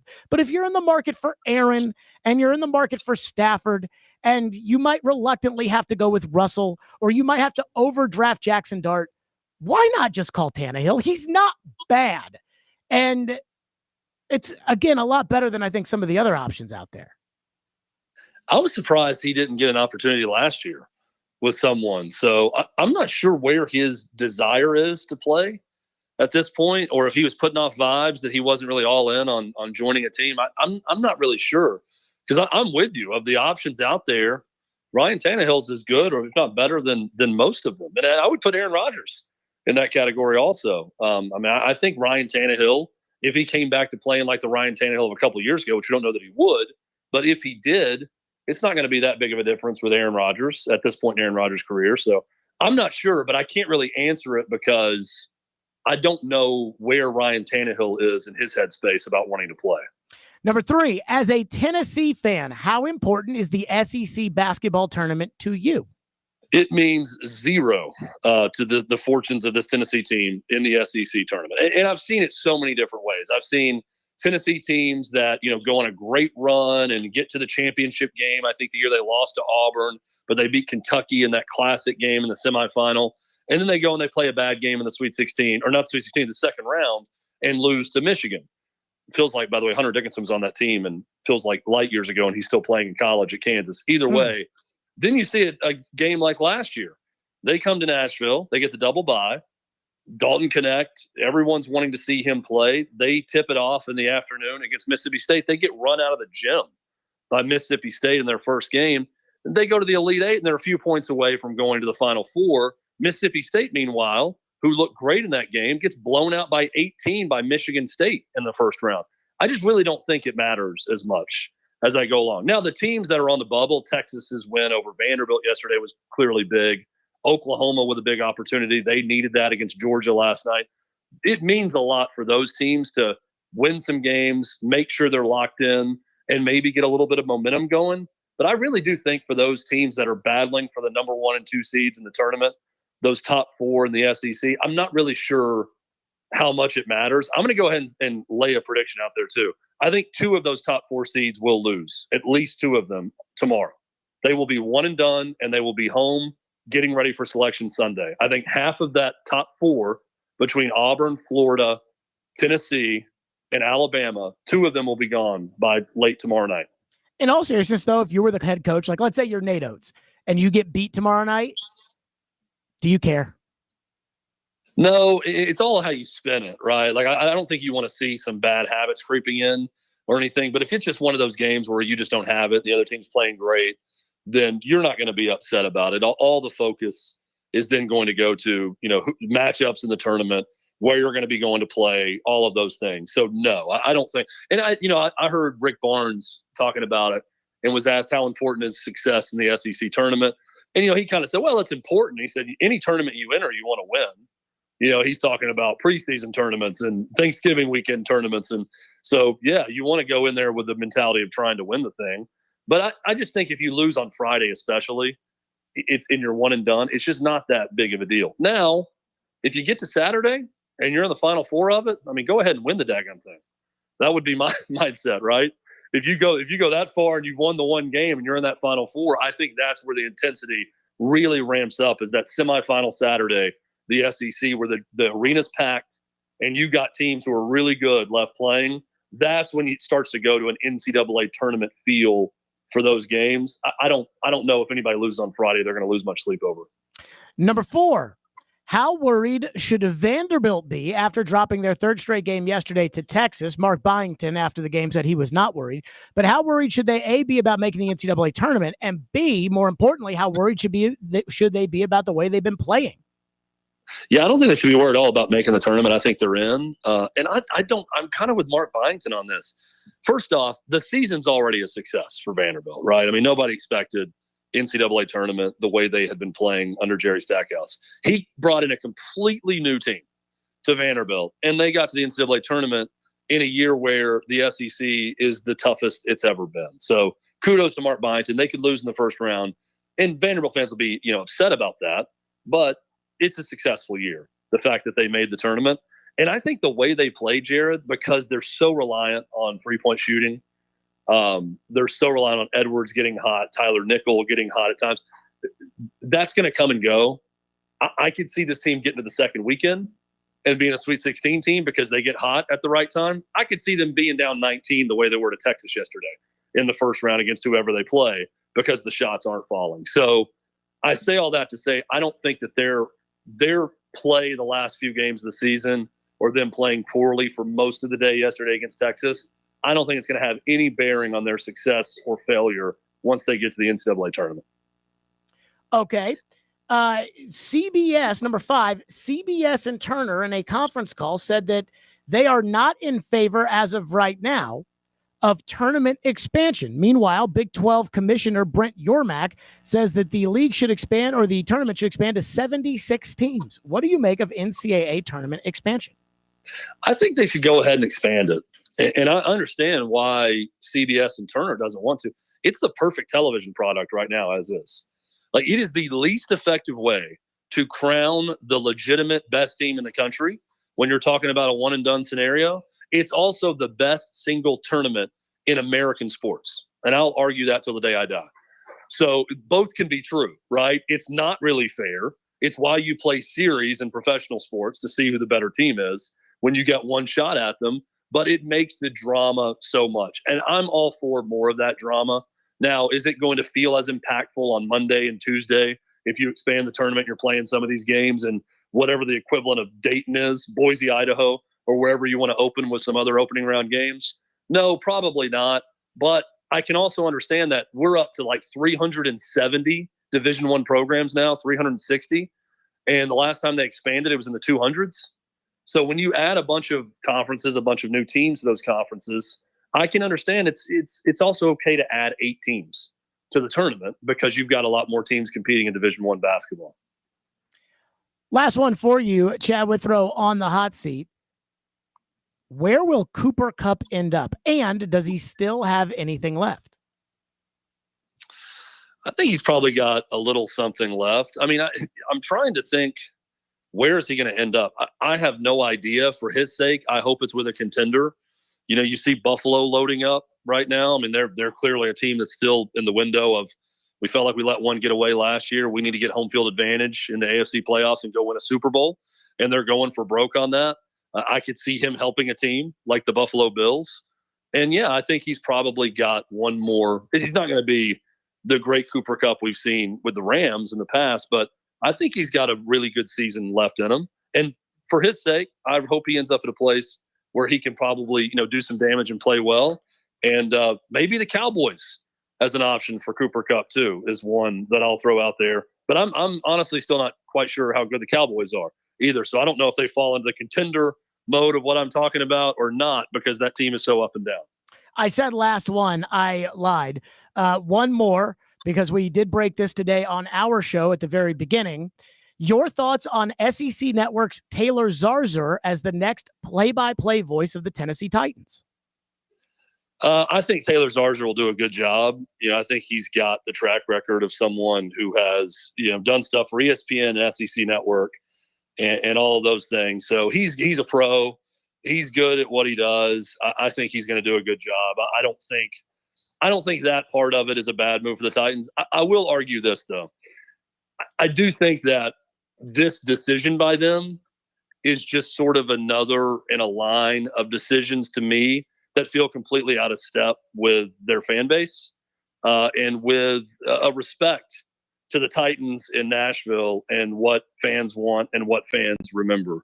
I'm biased, clearly, but they had a chance to hire someone with institutional knowledge of the Titans organization that stood in a locker and talked to Steve McNair, that talked to Travis Henry and Derrick Henry, that went on road trips with the team, right? That knows everything about it. It's like when Balls hired Mike Keith. It was the 100% no-brainer.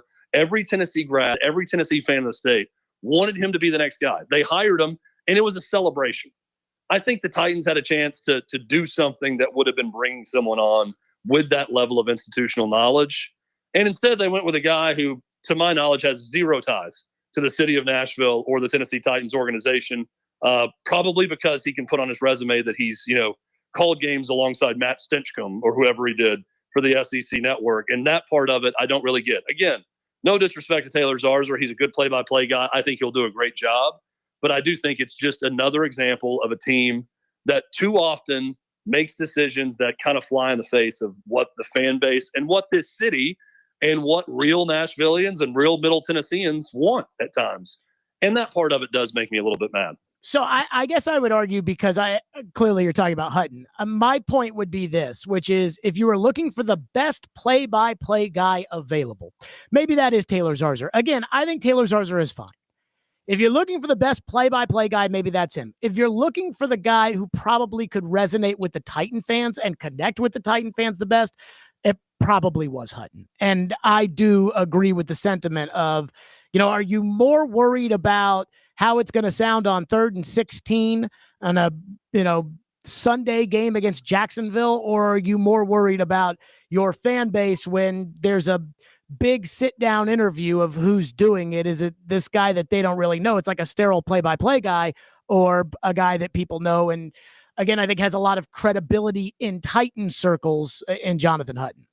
Yeah, and there's no probably to it. It is Jonathan Hutton. That would have been the choice if you wanted to go that route. And that's who should have gotten it. And I'm on record. He should have gotten the job. And I think it was a mistake of them not to do it. And I'll just ask every fan this question, because you're right. I mean, Taylor Zarzour may be technically, with the mathematics of play-by-play, a better play-by-play guy than Hutton. I don't know. He's done it a lot more than Hutton, so he probably should be. But when you tune into a game on a radio network of a team, I don't think, first off, the people tuning into that are fans of the team 99% of the time. And I don't think they're sitting back thinking, boy, I really wish this guy technically was better. When Bert Bertelkamp, who just retired to a standing ovation in front of 26,000 people at the Food City Center in Knoxville, I wanted to say Thompson Bowling Arena, I don't think that fans of Tennessee care. Man, he's really stepping over the play-by-play guy when he yells, money, money, Bob, over and over. They want someone that has a connection to the team. That's what Mike Keith brought them. Dave McGinnis has quickly ingratiated himself into this market and is definitely a part of the fabric of the Titans because of what he's done, and he coached for the team at one point also. Jonathan Hutton would have been that guy. I don't think fans give a damn about how technically sound a play-by-play guy is when they come in for the job. So, yeah, again, I think it was a mistake. I also think that Taylor Zarzour will do a fine job. Well said. Chad Withrow, as always, on our program, this time on a Thursday instead of a Friday. Chad, great stuff. Enjoy the basketball this weekend. We'll talk next week. Have a great weekend, Jared. We'll talk to you again next week. All right, that'll do it for us live out here again at Assembly Food Hall. Thanks to them today for all of the great hangs. Thanks to the pharmacy for the great food. Again, 30 eateries out here. They're fabulous. Stillman and Company. We'll see you all 102.5, 106 for the game.